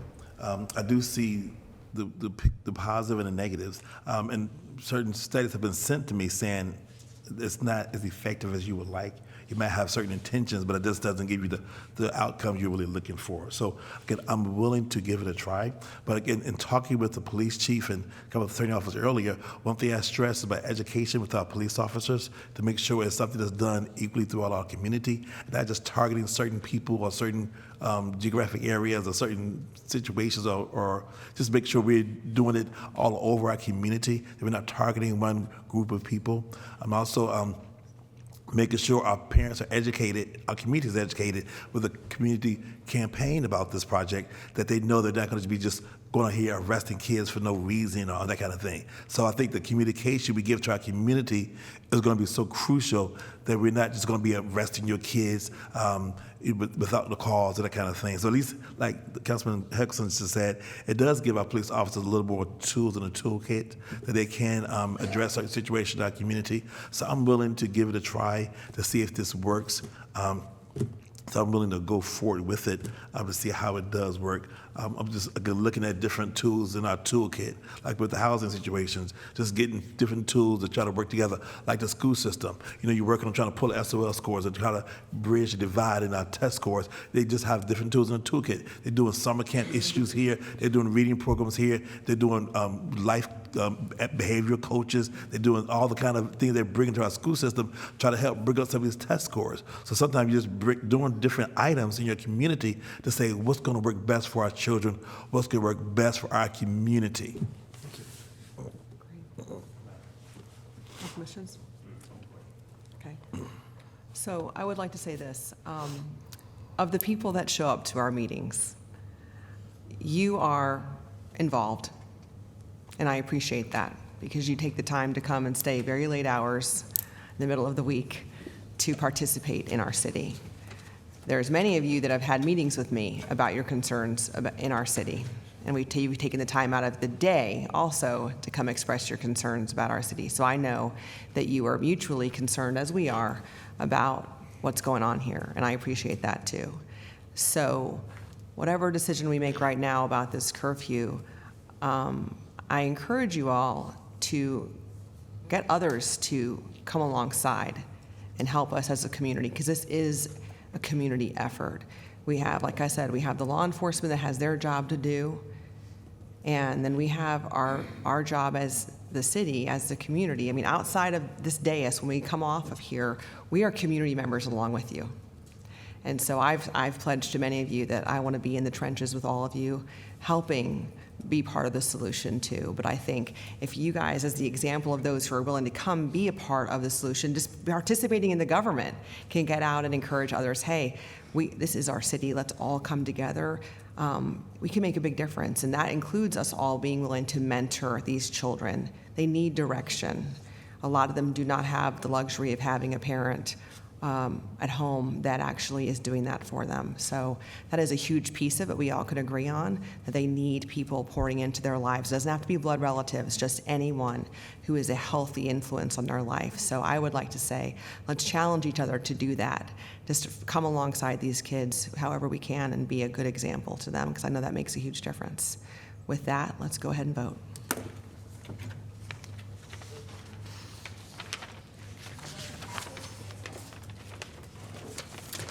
Okay, the meeting's adjourned. Our next meeting will be held on June 13th, 2023 at 4 p.m. in Council Chamber. Thank you so much.